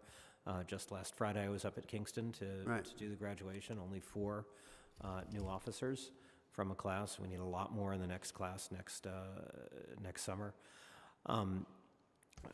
As you say, the pension is a state legislative issue. At some point, were the state legislature to consider that, there would be a need for a home rule. Do we have anybody to do that? There would be a need in doing that? Sorry? Is there anybody, interested in doing that? Well, look, as I said... Or is it the case that upstate communities like to hire the best trained cops without having going through the expensive training themselves? Well, I would certainly believe that they do appreciate that. I don't know that that I've seen any evidence that anybody is actively trying to get in the way of our police getting a fair pension. But as I was going to say, at some point, were that legislation to move forward, which, as I said, is thus far being pushed by the union, it would require a home rule message from the council. So the council would have a role. Okay. You should put Shams on that. I'll take that under advisement. Thank you. Shams not here, is he? Yeah, he is. Oh, really? Should be. Oh, okay. Good for Shams. He used to work for my office once upon a time. But then he realized that, what am I doing here, Josh, don't get any ideas. You made reference to Portland, Oregon. They lost their fad. They had pathogens that they heretofore had not seen. You know, we're all concerned about Portland, but you know, do we have an analog here in terms of same kind of pathogens or whatever, or?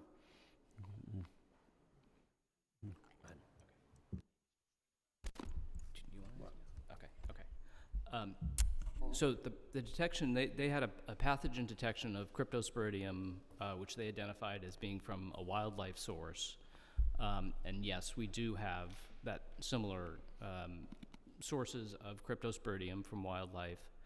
At the time, Portland did not have, well, we have ultraviolet disinfection. Right. Right. And so we have that second barrier of disinfection between the chlorine and ultraviolet. But yeah, but the crypto don't care about chlorine. How about the UV? Does that get the crypto? The UV is effective at ensuring that the cryptosporidium, the pathogens, cannot reproduce. It doesn't remove them from the water, but it renders them inability to reproduce, and that reproduction in the human gut is what causes illness. So we have very low levels of pathogens at our key points, our regulated intakes, and then with the two barriers of disinfection, we feel confident that we're protected against pathogen introduction into the distribution system. Good. I want that. Good answer.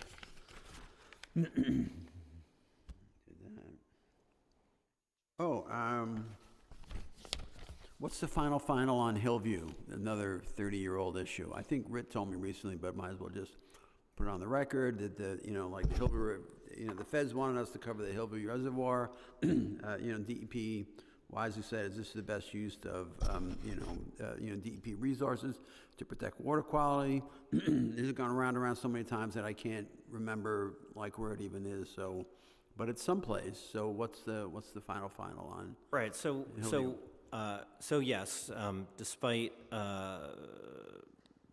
the perspective that New York City embraced at the time, EPA did require us to undertake the cover at Hillview. It was memorialized through a consent decree that was actually now the Department of Justice. So we have a DOJ consent decree that incorporates a series of steps through to 2045 or 2049, which is the final date at which Hillview must be completely covered. There are a number of milestones that we have to meet. One of them is actually, two of them are currently underway. One is a set of upgrades to the intakes at the southern end of Hillview, which are about to be completely reconstructed. And another one is the Kensico Eastview connection, which provides the second connection between Kensico Reservoir and the UV plant, a really important project. Hillview, the current work at Hillview is something like $800 million. The KEC is going to be about 1.2, this particular project, and then there's actually further work that will have to happen sometime over the next several years.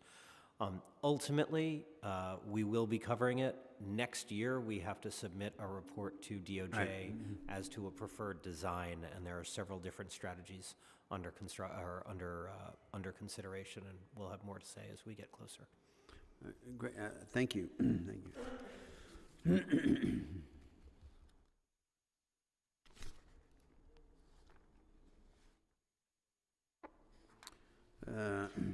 No, I don't think I want to do that.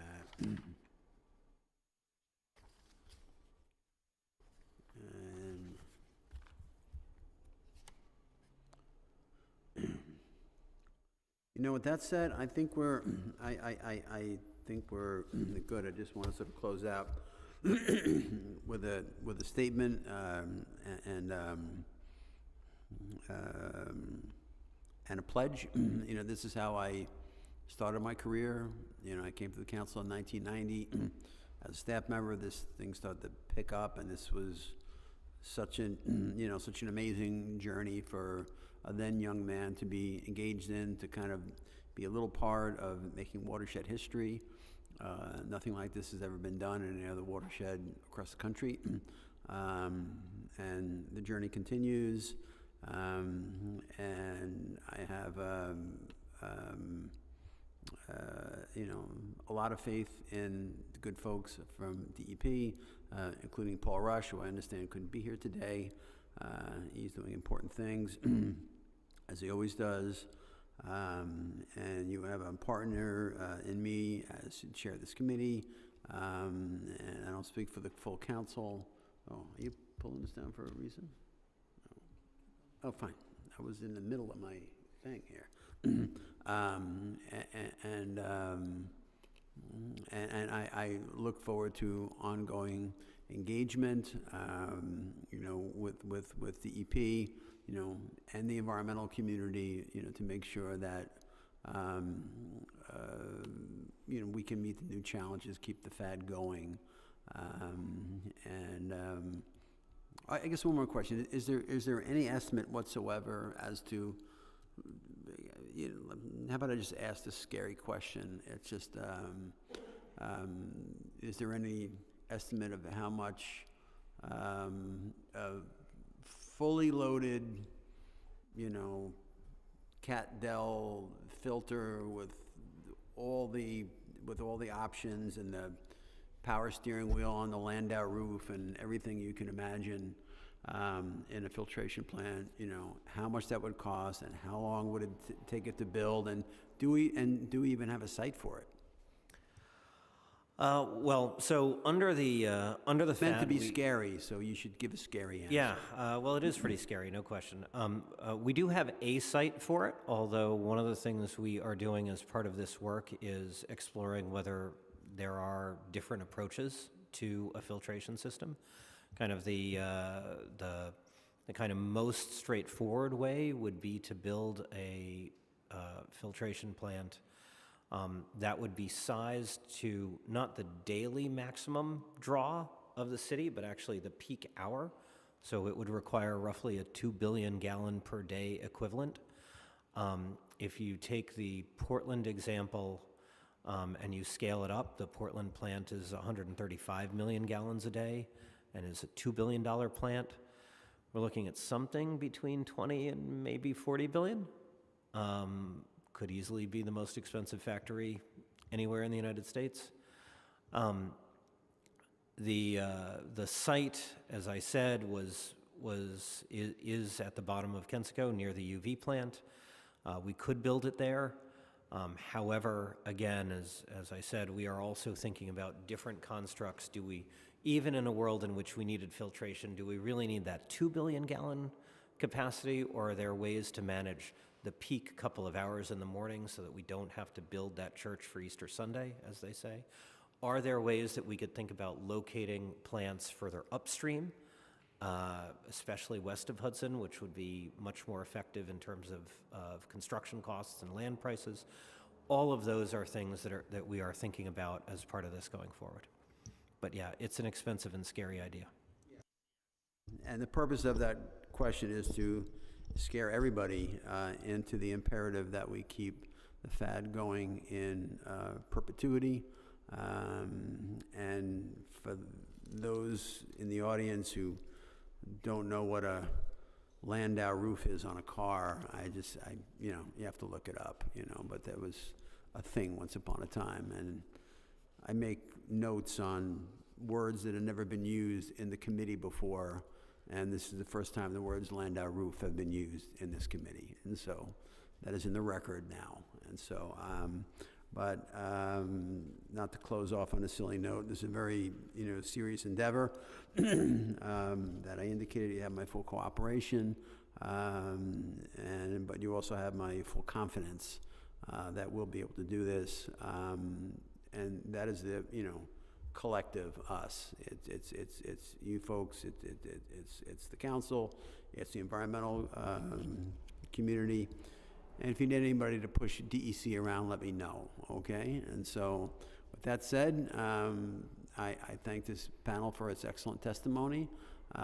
Shams knows what he has to do, and we're just going to take a brief reset while I go wash my hands, and I think the first panel is going to be the Independent Budget Office. And you know what, while I'm doing it, why don't you read the boilerplate stuff, or do I have to read that? Oh, I have to read that? Okay. We're taking a 2-minute recess anyway. Okay.